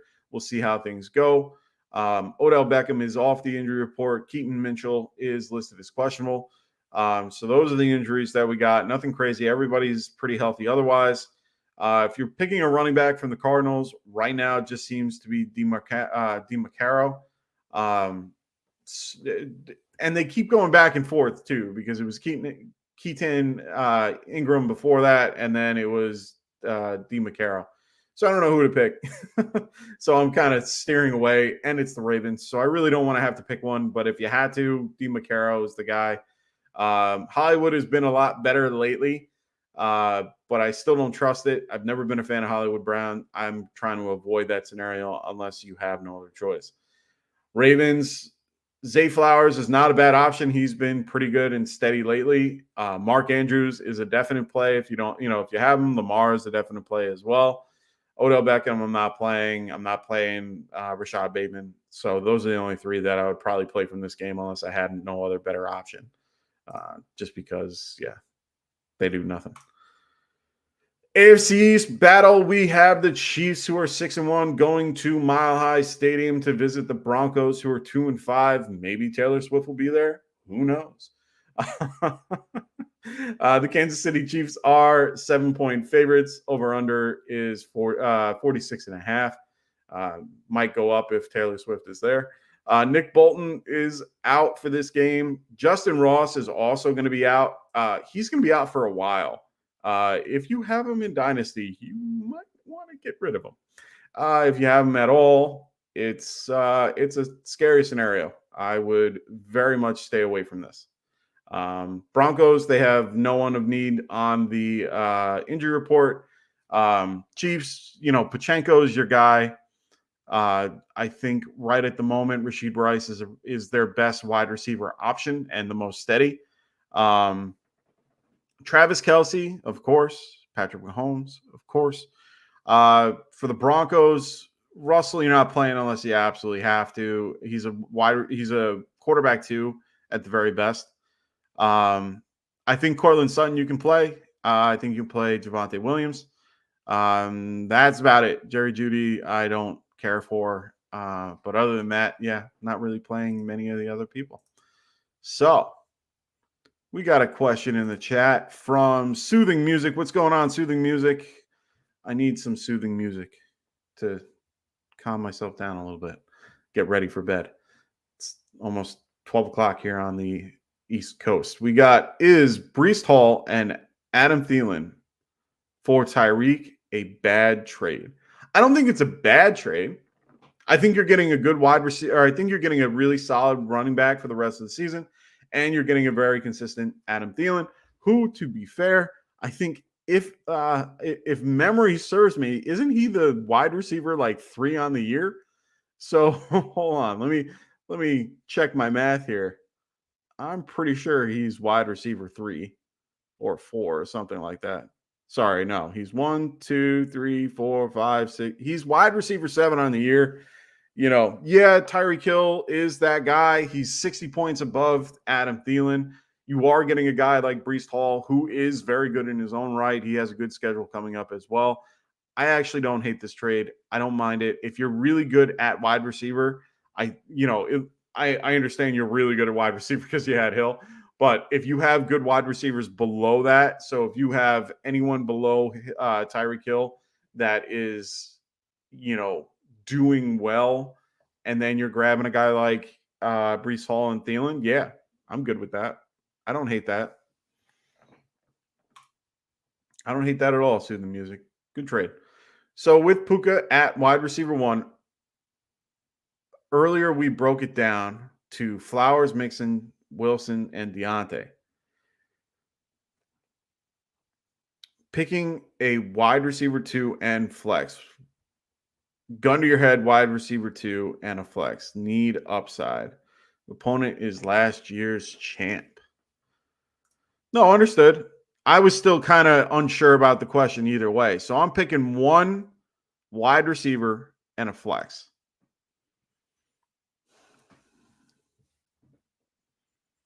Got a gun to my head, huh? Why do you have to have a gun to my head? No, I'm kidding. Wide receiver 2.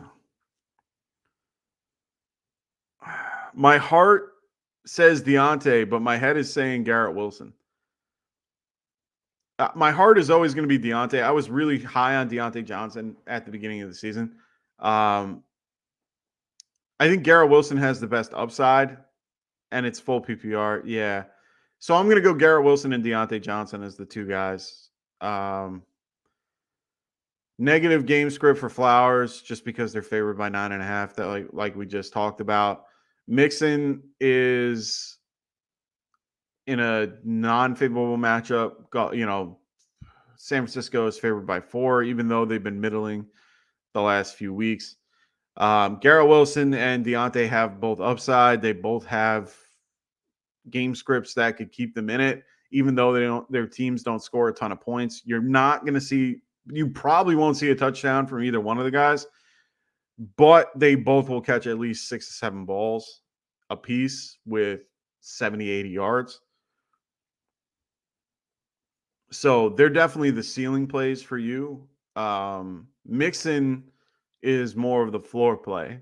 And I think the fight would be between Mixon and Deontay at that point. So yeah, you're going to have to make that decision around that part of it. Mixon's tough to play just because of everyone hears San Francisco defense and they automatically go, no, I don't want to play them. Don't be scared of them, but also respect the concept that the Bengals are coming off of a bye week. They do pretty well when they're all healthy. And, it's given Burrow an extra week off the calf.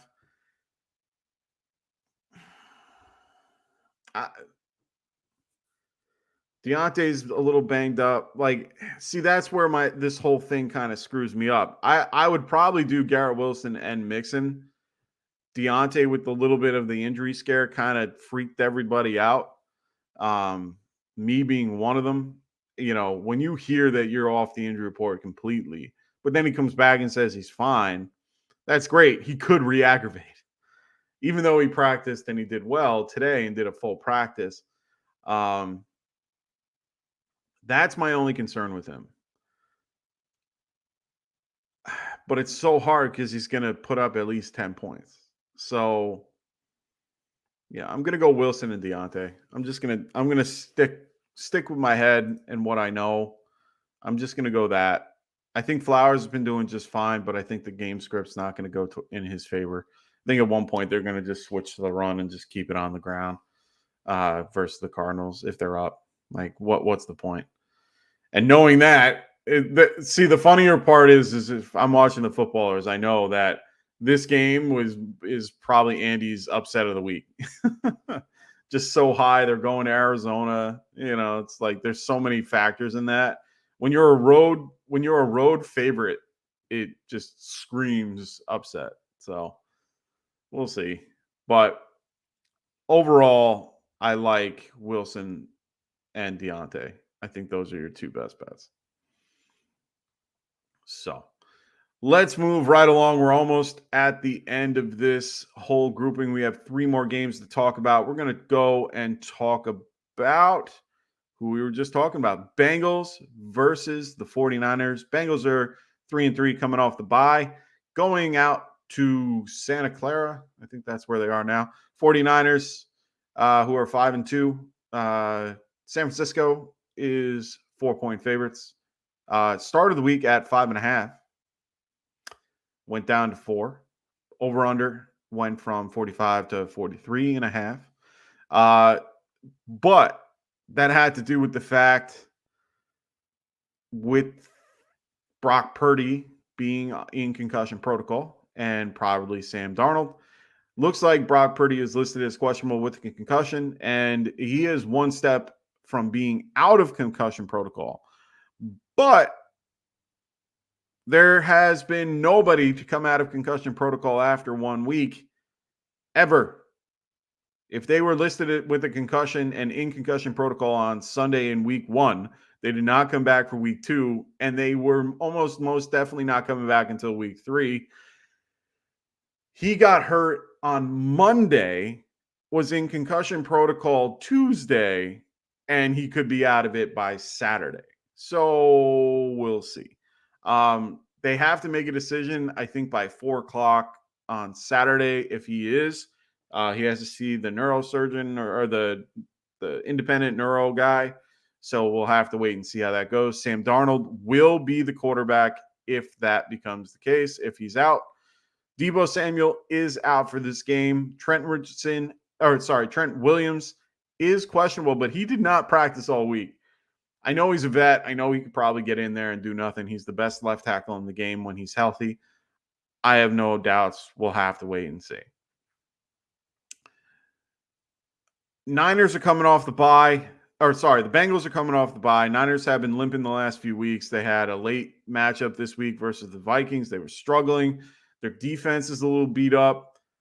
This is going to be a fun matchup regardless. I'm playing all guys in both teams if you have them. Juwan Jennings is another guy that I would possibly target if you're weak at wide receiver or for DFS. If you like the late game windows, I do like Juwan Jennings if you want to spend a little bit less. He has been pretty productive overall. So yeah. That's, you got to play Ayuk. You got to play Christian McCaffrey. Got to play Kittle. Those guys you have to play. Those are guys you're going to play. T. Higgins is fine. Don't stress about Higgins. They're all healthy now. I think he'll be fine. Jamar Chase, you're good. Mixon, you can play in certain situations. I know that in Gorilla Kids scenario, we're going Garrett Wilson and Deontay, but in some other scenarios, you could be forced to play Mixon. Like I said, San Francisco is 16th best against the running back. So they're middling of the road against the run, even though they were like number 3 at the beginning of the year. So they fell off a little bit. Don't stress too much. Joe Burrow is the only guy I'd be a little bit hesitant about, but I think that Burrow can maybe come back, and hopefully he comes back to the way he used to be, because I need him to be, especially after this week. So let's get to your guys' questions. I see a bunch popping in, which is great. We got Gorilla Kid going. I am a Steeler since 1998. But motherfucking Matt Canada scares the hell out of me. Yeah, man, I know how you feel, man. That's tough. A lot of people want him out. So hopefully you can get someone new. Mike, what do you think of Mostert for BJ? Oh, Bijan? I think the volume of Mostert, you can't not get away. Like you can't get out of that offense. Like I'd rather have Mostert, even though Bijan's Bijan, like he's very good. If honestly, if this is Dynasty, of course, yeah, then I'm doing it. But if it's redraft, no, I'm keeping Mostert for now. What's going on, Thomas? Glad to have you here. If you're new to the show, make sure you guys are subscribing and liking the video. Thomas goes, I need one running back, 2 flex. Okay. He says Henderson, Foreman, Jones. And then he has Christian Watson, Dell, and Bourne. Okay. So for the flex, I would definitely be putting in Tank Dell. I think Tank Dell is a really good option for you. Which Jones do you have? If it's Aaron Jones, I would do Aaron Jones and Foreman. And if you could let me know if it's full PPR or not, that would be helpful. Just because then I could give you a little bit of a better perspective if I know those two things. So let me know what Jones and let me know full PPR, half PPR. Those are very helpful. So Warrior says it's redraft. Yeah, no, I'm keeping Mostert. Bijan's fine. They run the ball a ton. But the Dolphins offense just seems to always be in positive game script for him to be used. I haven't seen many negative games from negative in the context of under like 4 for him, like 4 points or something like that. I just feel more comfortable having Mostert than Bijan at this point, even though Bijan is a beast. Like Bijan is a really good player. So soothing music. I'm on the Tyreek side, though. My running backs are Bijan and ETN. I have CeeDee Lamb and DJ Moore. So I don't know what you think in getting Tyreek. So hold on.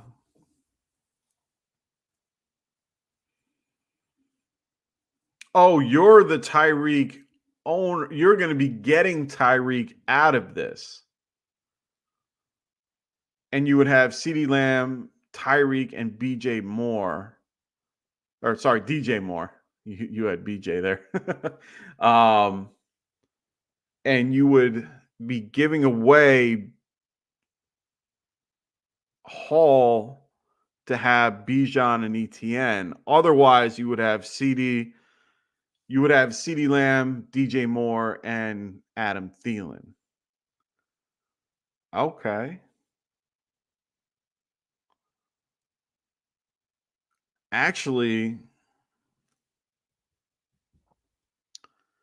I don't hate that trade either. See, I don't hate it from the other side of it either. You're losing, but you're gaining. But you're not crazy out of it. Yeah. Are you contending? Are you in the top 4 soothing music? If you're in the top 4, this is a tough question, man. You're basically going from having a really good option to a really good option.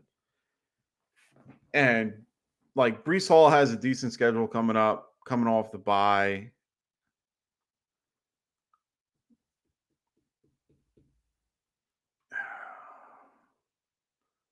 Yeah, I think I would still do it. You get Tyreek Hill out of it.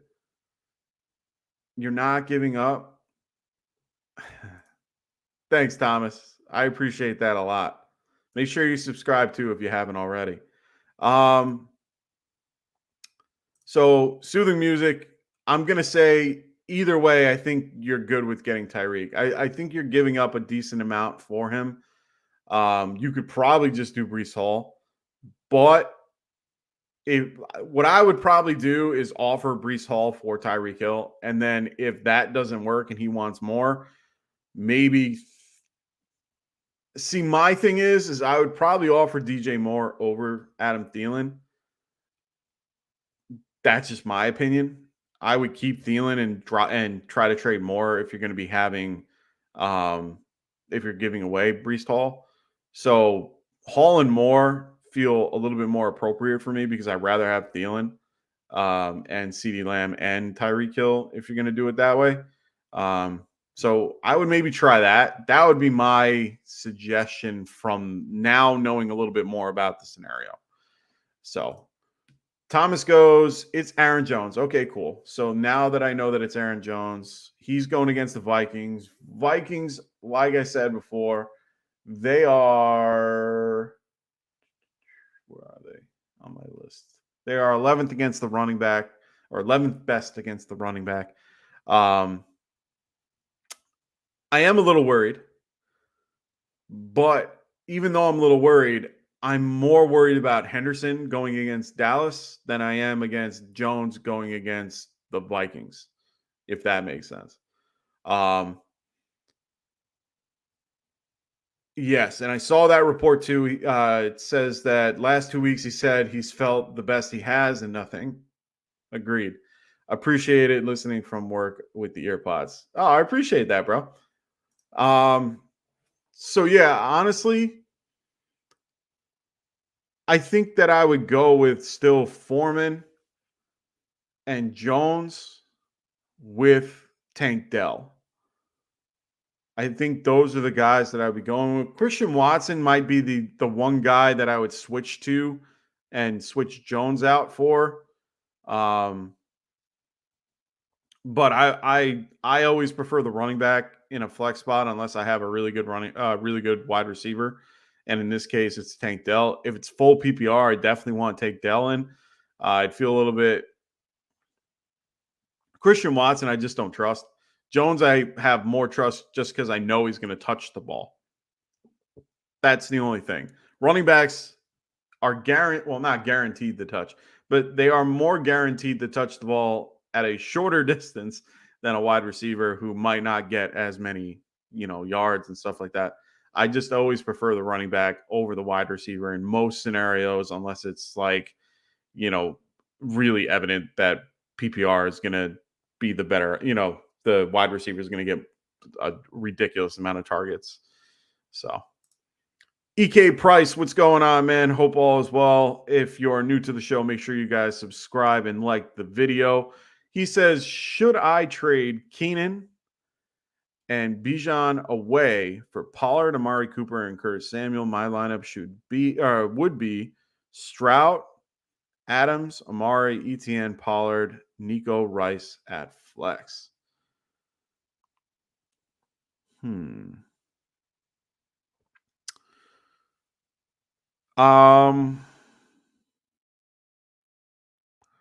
So you have Etienne already, and you have B-Rob. Oh, Brian Robinson. Got it. Sorry, we were talking about Bijan before. Unless I know. There we go. All right, so you have Etienne, and you have Brian Robinson and Keenan Allen. You would be getting Pollard out of this deal, but you get Cooper and Curtis Samuel.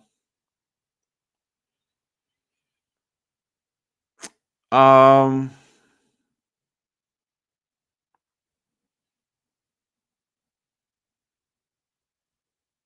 mean, you don't need to do the 2 for 3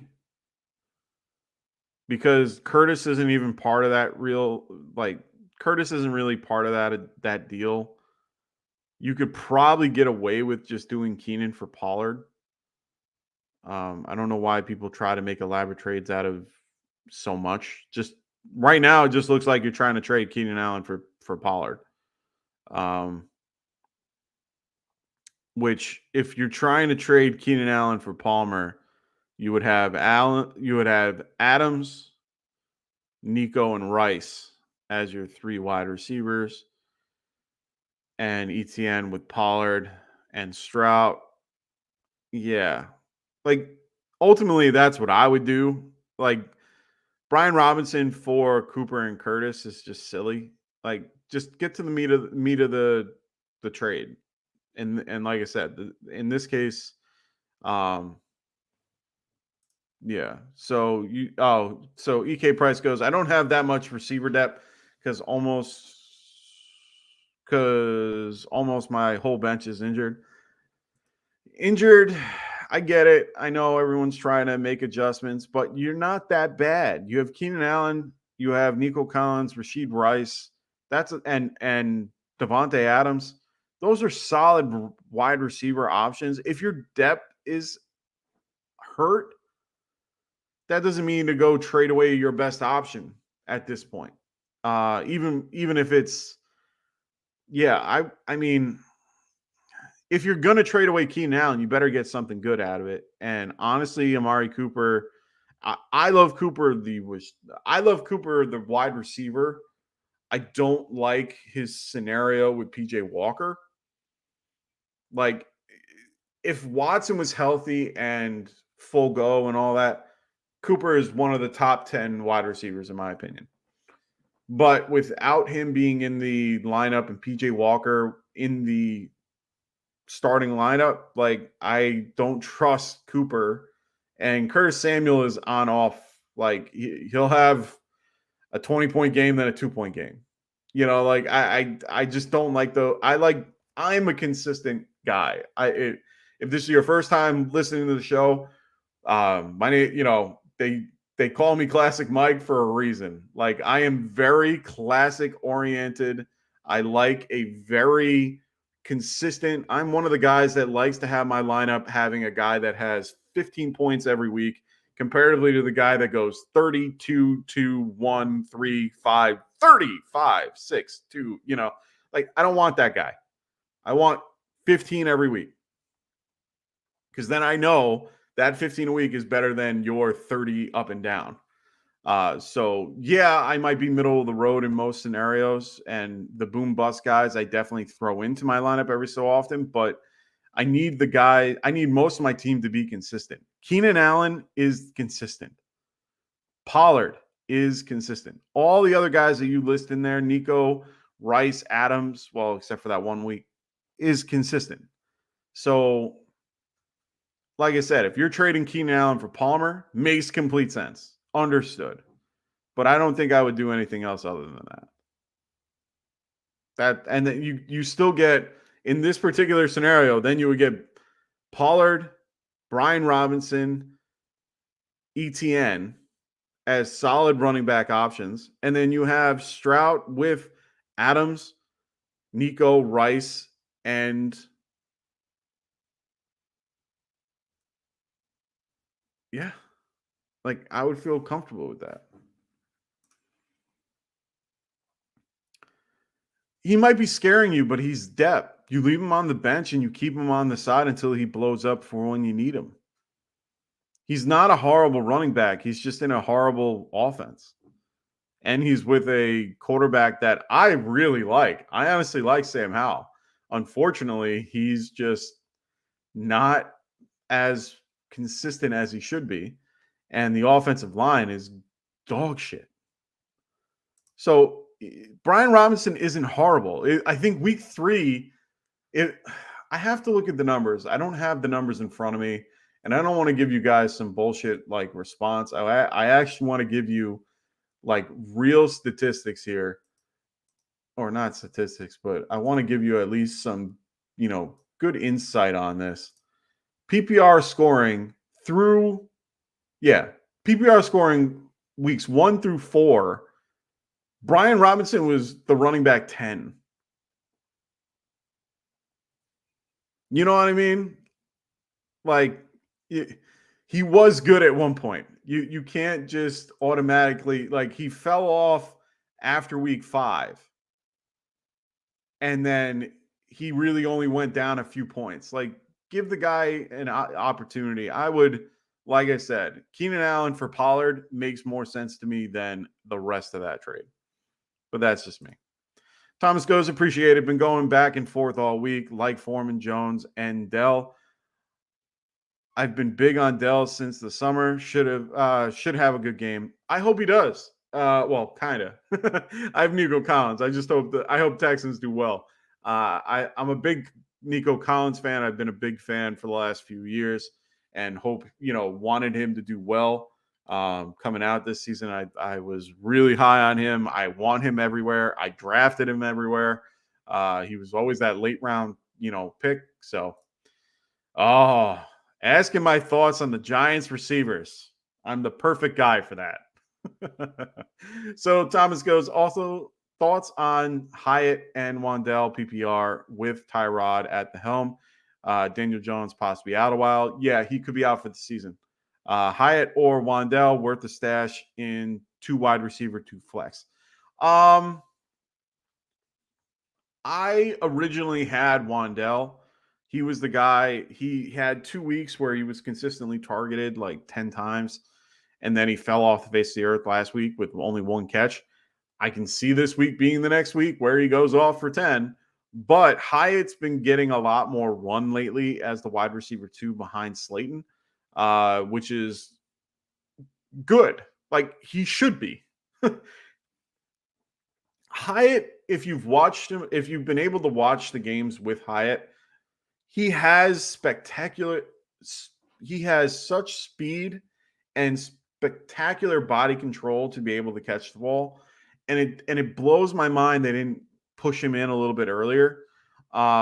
He's more of a downhill or downfield stretcher than he is a possession guy, but I'm hoping that can change. Tyrod's he hasn't been scared to throw the ball deep.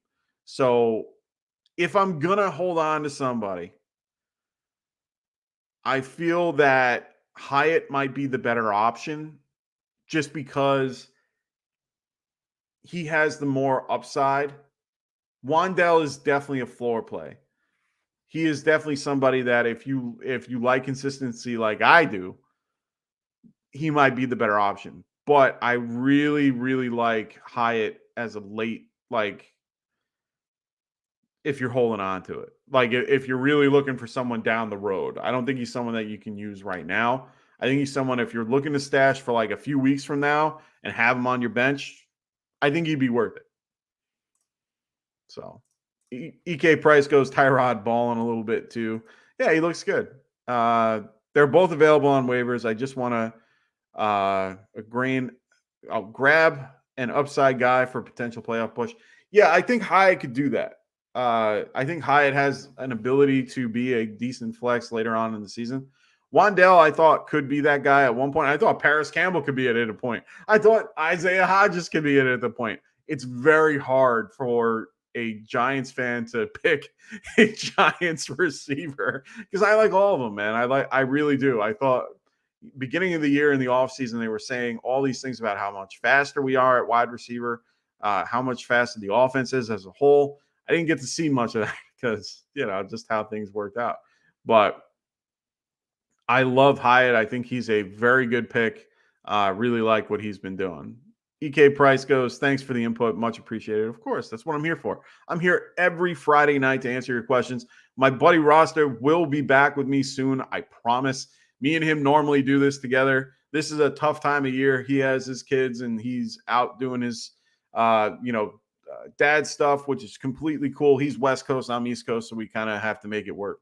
But either way, he will be back. You'll be able to hear us two banter for a while instead of me just talking at you guys and giving you guys, my opinion. And Rossi usually gives his, and he's very good at what he does. So EK Price asks one more question then. For the flex, do I start Rice with the Denver matchup or Nico Collins? Nico Collins every time. I'm going to go Nico every time. And since you weren't here for the beginning of the show, make sure you guys watch the beginning of the show. We will have chapters and all that stuff. So if you want to watch it tomorrow or all that, but I'll tell you right now because you're right here. What I was saying in the beginning of the show is right now, good buddy of mine, Jordan Van Dansk, he basically was telling me, or he on Twitter, he posted that Collins gets at least 3.78 yards in zone coverage this year. Stroud averages 8.8 yards versus zone coverage. Panthers run zone only. Like they pretty much run zone for 90% of their defense. So in that particular case, I feel more interested in guys like Tank Dell and Nico Collins for this particular game. So Thomas goes, one more. Appreciate it. Not worried about Foreman with Roschon coming back. I'm about to re-listen until my shift is over. Hey, man, I appreciate that. I'm here, like I said, every Friday night. I'm going to be back here again Sunday morning at 11 a.m., right before actives and inactives. I'll get you all that info as it comes out. 11:30, I'm going to be spitting out all the actives and inactives as they come in. So I'll help you guys out with your last minute, start sit questions. And I'm also going to be doing a little bit of DFS as well, if you have any questions about that. So Thomas goes, no, are you worried about Foreman? No. I think Foreman should do fine. I think Roschon is coming back from an injury. I think they're going to ease him back in. I don't think they want to ruin their rookie that they have waiting for Khalil Herbert, just to be done with the season. I think that Foreman at this point is the bridge to get to Johnson. And then I think after this week, it will be Johnson, and then they'll roll into Herbert and then, go from there. So EK Price goes, also, I see where you're coming from with the Brown Robinson outlook. So what do you think of these two running backs I have on the bench, Khalil Herbert and Miles Sanders? So both are in, I wouldn't say similar situations, but they're both in scenarios that Sanders, I liked at the beginning of the season. I had him high. I had him ranked very high. He had a groin injury, kind of pulled him back a little bit. Chuba Hubbard has been taking over carries lately. So right now the split for them is a little bit more like 50-50 and maybe even 60-40 in Chuba Hubbard. So in that case, it makes it where in some scenarios, when Herbert comes back, he should be eased back in as well. So it might take a week or two for him to get back. Sanders is coming back from that now. He practiced in full. He was fine. There were no issues. So it's a new play caller. It's tough to say. They're both RB2s. They're both middle, like low-end RB2s. They really only have RB2 upside, like high RB2 upside. They don't really have much going other than that. Their offenses are stagnant. They're both bottom tier when it comes to offenses. So for me, I just don't feel comfortable with them unless I'm in spots where I'm filling in with bye weeks and I need a guy.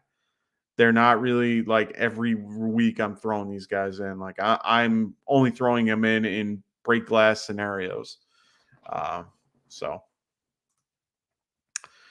Rolling Loud highlights. What's going on, Rolling Loud? I hope everything is well with you. Make sure you like and subscribe if you haven't already. Please like and subscribe if you guys haven't already. So Javonte Williams, Brian Robinson Jr., A.J. Dillon, Kareem Hunt. Who do I drop? Want to get JSN off the waivers? I don't blame you. A.J. Dillon's the guy. I don't even have to really think twice about it.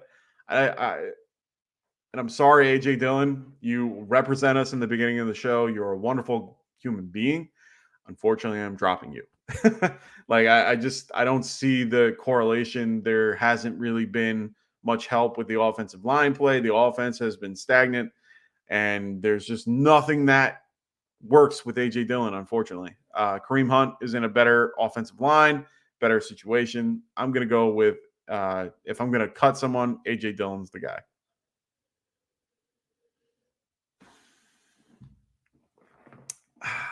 sorry about that. Need to take a little bit of a break there, but we got 2 more games to break down.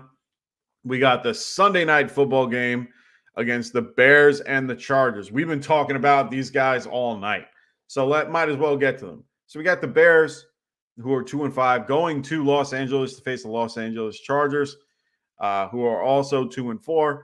Chargers are favored by 8.5. The over/under is 46.5. Bears are going to be without Justin Fields for another week. Tyler Badgett is back at QB. Played really well last week. I can't complain. I thought he did real well. Roschon Johnson is now out of concussion protocol. He's off the injury report. He's going to play like we've been talking about. But in my opinion, I do think that Deontay Foreman will get the first go at it, and we'll see what happens from there. They'll probably give Roschon Johnson a lot of third down work. Maybe the passing game is involved here. If the Chargers, based on the fact that the Chargers are favored by 8.5, Roschon might be a decent flex play. But I am not that scared, other than the fact that this is a 48 or 46.5 point over under. Vegas thinks both teams are going to do fine. They're going to just, go back and forth. I'm okay with that. So I'm okay with Foreman. I'm okay with Roschon in like low end flex plays. For DJ Moore, I think he's good. Honestly, I was a little skeptical of him last week, but Tyler Badgett did very well and got him the ball a ton. I was actually really shocked on how much they gave him the ball, considering he's a D2, one of those guys he's a D2 QB, came in, stayed, I didn't really think much of it, to be fair. I've never seen the kid play in my life. So when you're in a situation where you've never seen it before, you kind of go, what? So hold on one sec. I want to get stats to make sure I'm good on what I had.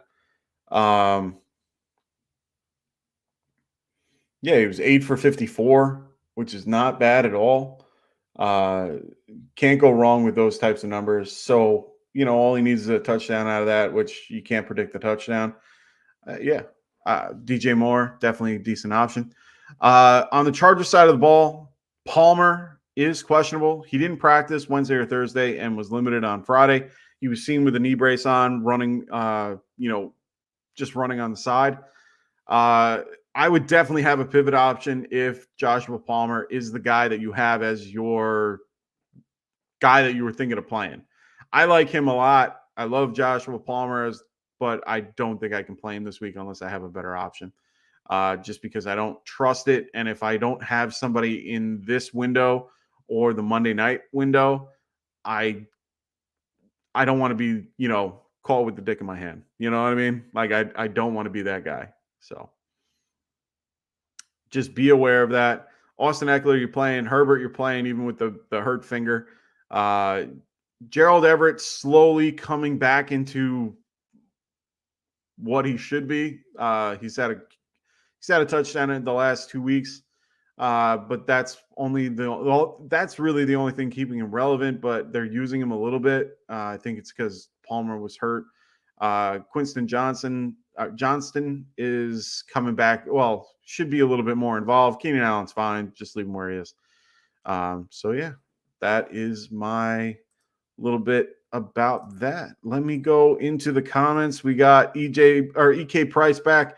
He goes, I also was thinking of flipping Pollard plus Nico for Eckler and Pittman, Zay Jones, or Ridley, but I think I might be getting ahead of myself. Should I settle with Pollard? Yeah. Don't go nuts. Don't go nuts with anything. Like the guy, I'm talking to a guy about trading for Pollard, and I'm looking to give him both Bears running backs and he wants a 3rd round pick, and that's not happening. But I wanted to give him a 6th round pick, but for him, he wants a 3rd. I would be able to give him something like a fifth or something if I felt more inclined, but that I have to deal with that on my end. But if I'm going straight up for stuff like that, no, I would have to offer a lot more than that.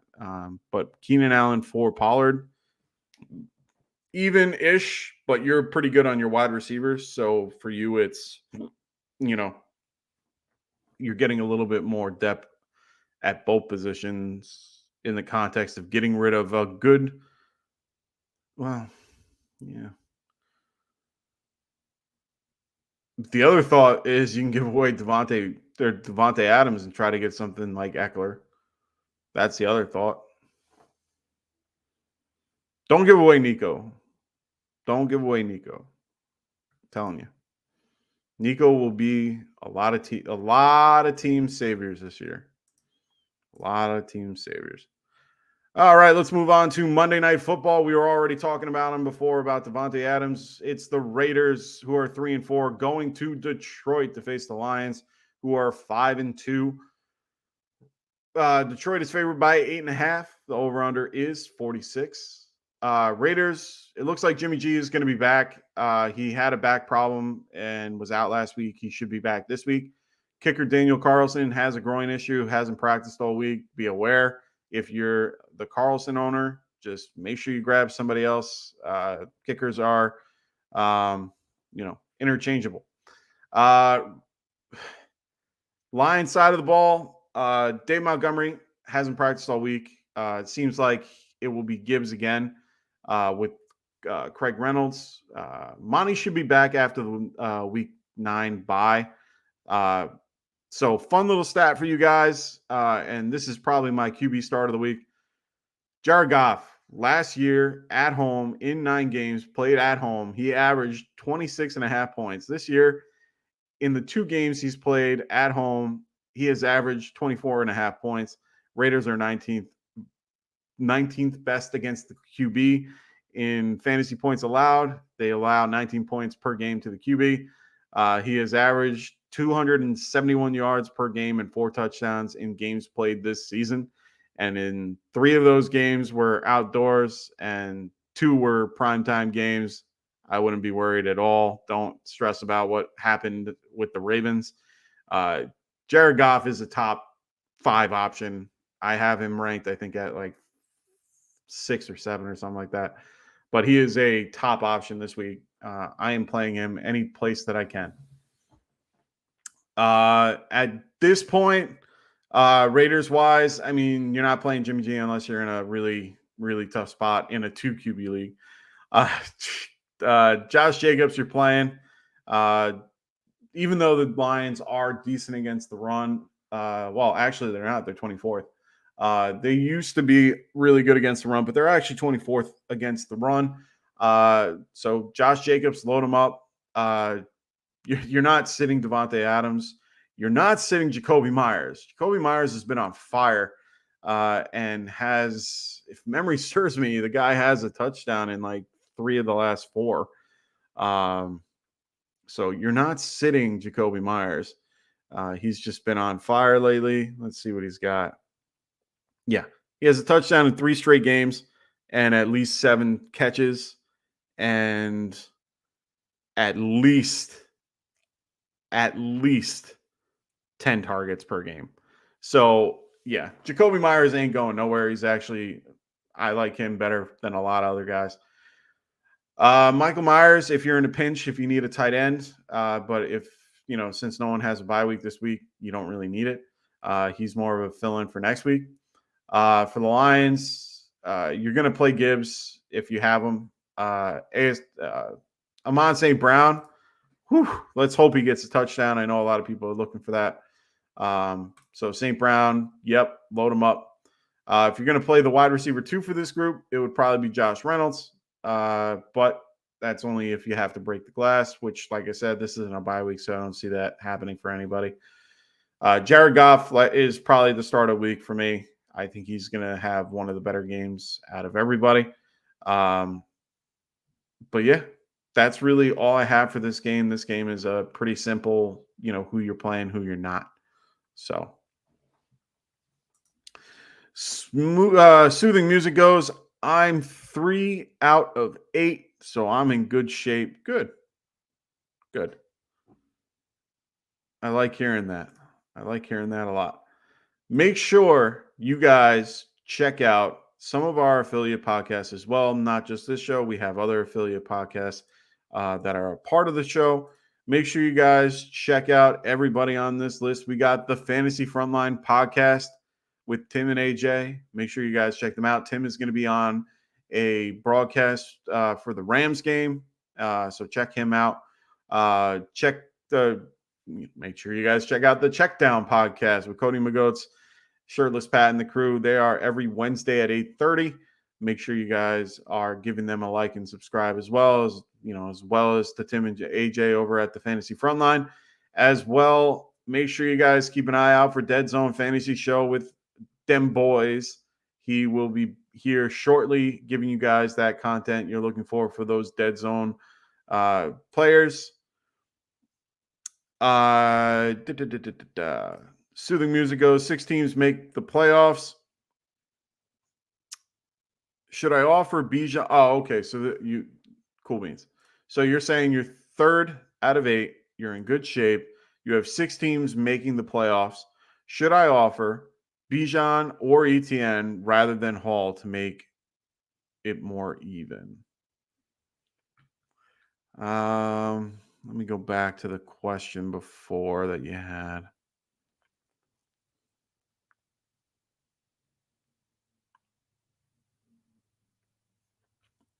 No, I honestly think for that particular trade that you're looking for, if you're going to give away Breece Hall, which is okay, I would trade Breece Hall and DJ Moore. I would keep ETN. Definitely keep ETN. I think you should definitely keep him for now. And then you would have ETN, Bijan, and then you would get CeeDee Lamb. You would have Thielen and Tyreek Hill. So he made the trade while on the show. So he goes EK Price goes trade update. The Pollard trade swap Curtis for Pickens. So it would be Keenan and Brian Robinson for Pollard, Cooper, Pickens. Thoughts on the update?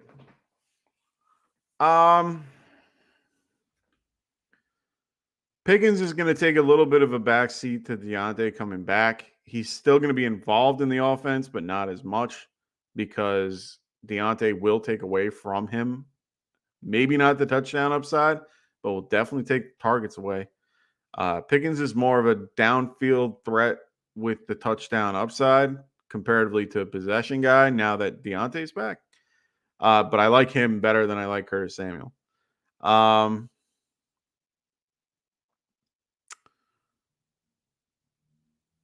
I don't hate it. I think it's a lot for you're giving away a good amount and getting back only a little. Pollard has been middling comparatively to Robinson. Like they're in the same, like Pollard's just in a tier above Robinson. And then you're giving away Keenan Allen for 2 guys that are, So I might just not do anything and keep who you got. But like I said, that's why to me, I don't think I would do any of it. I would probably just keep Keenan Allen and Brian Robinson, or I would go Keenan Allen for Pollard and leave it at that. Keep Brian Robinson on the bench. You don't have to worry about Cooper and Pickens.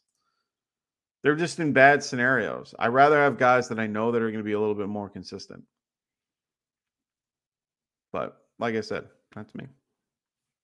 I'm a very consistent type of dude. Make sure you guys, if you haven't already, make sure you guys sign up. We are sponsored by Underdog Fantasy. Make sure you guys are checking out Underdog Fantasy.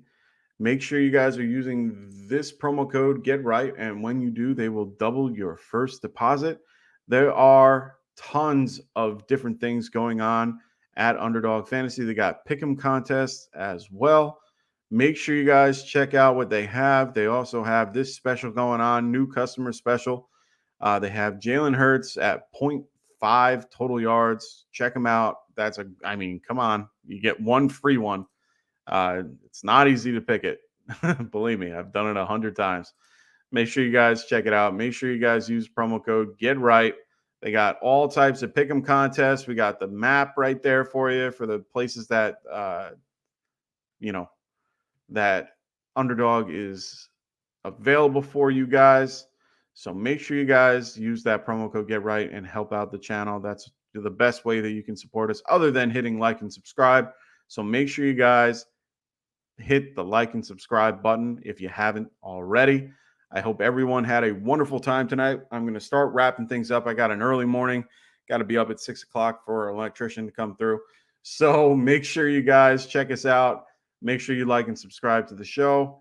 I will be back here on Sunday morning at 11 o'clock. So keep your notifications on. I will be here at 11 o'clock sharp, going through your actives and inactives at 11:30, giving you guys some last minute start sit questions. And on top of all that, I'll do some DFS value picks if you guys are into DFS. So make sure you guys check me out on that day. Also, we're going to be back on Monday after that, giving you guys some waiver wire ads, some, overreactions to the week. Then on Wednesday, we're going to help you with roster management with Rasta. Rasta will help you with that. And then we'll be back here again to do the breakdowns on Friday night. Usually we're on at 11 o'clock Eastern, 8 o'clock Pacific, but just for tonight, just because I have to be up early, we changed it up a little bit. So thank you so much for all those that are watching. Soothing Music, Thomas, Trent, Rolling Loud Highlights, all you guys in the chat, Warrior Loft, Gorilla Kid, thank you guys so much for joining. I really do appreciate you guys and the back and forth. Hope you guys have a great week 8. Good luck to everybody, and we'll see you soon. Hope everyone has a wonderful rest of their weekend. See you guys later. Peace. Wanted to write fantasy is the play. Marking nothing, but I tune in every Friday. Strategies provided.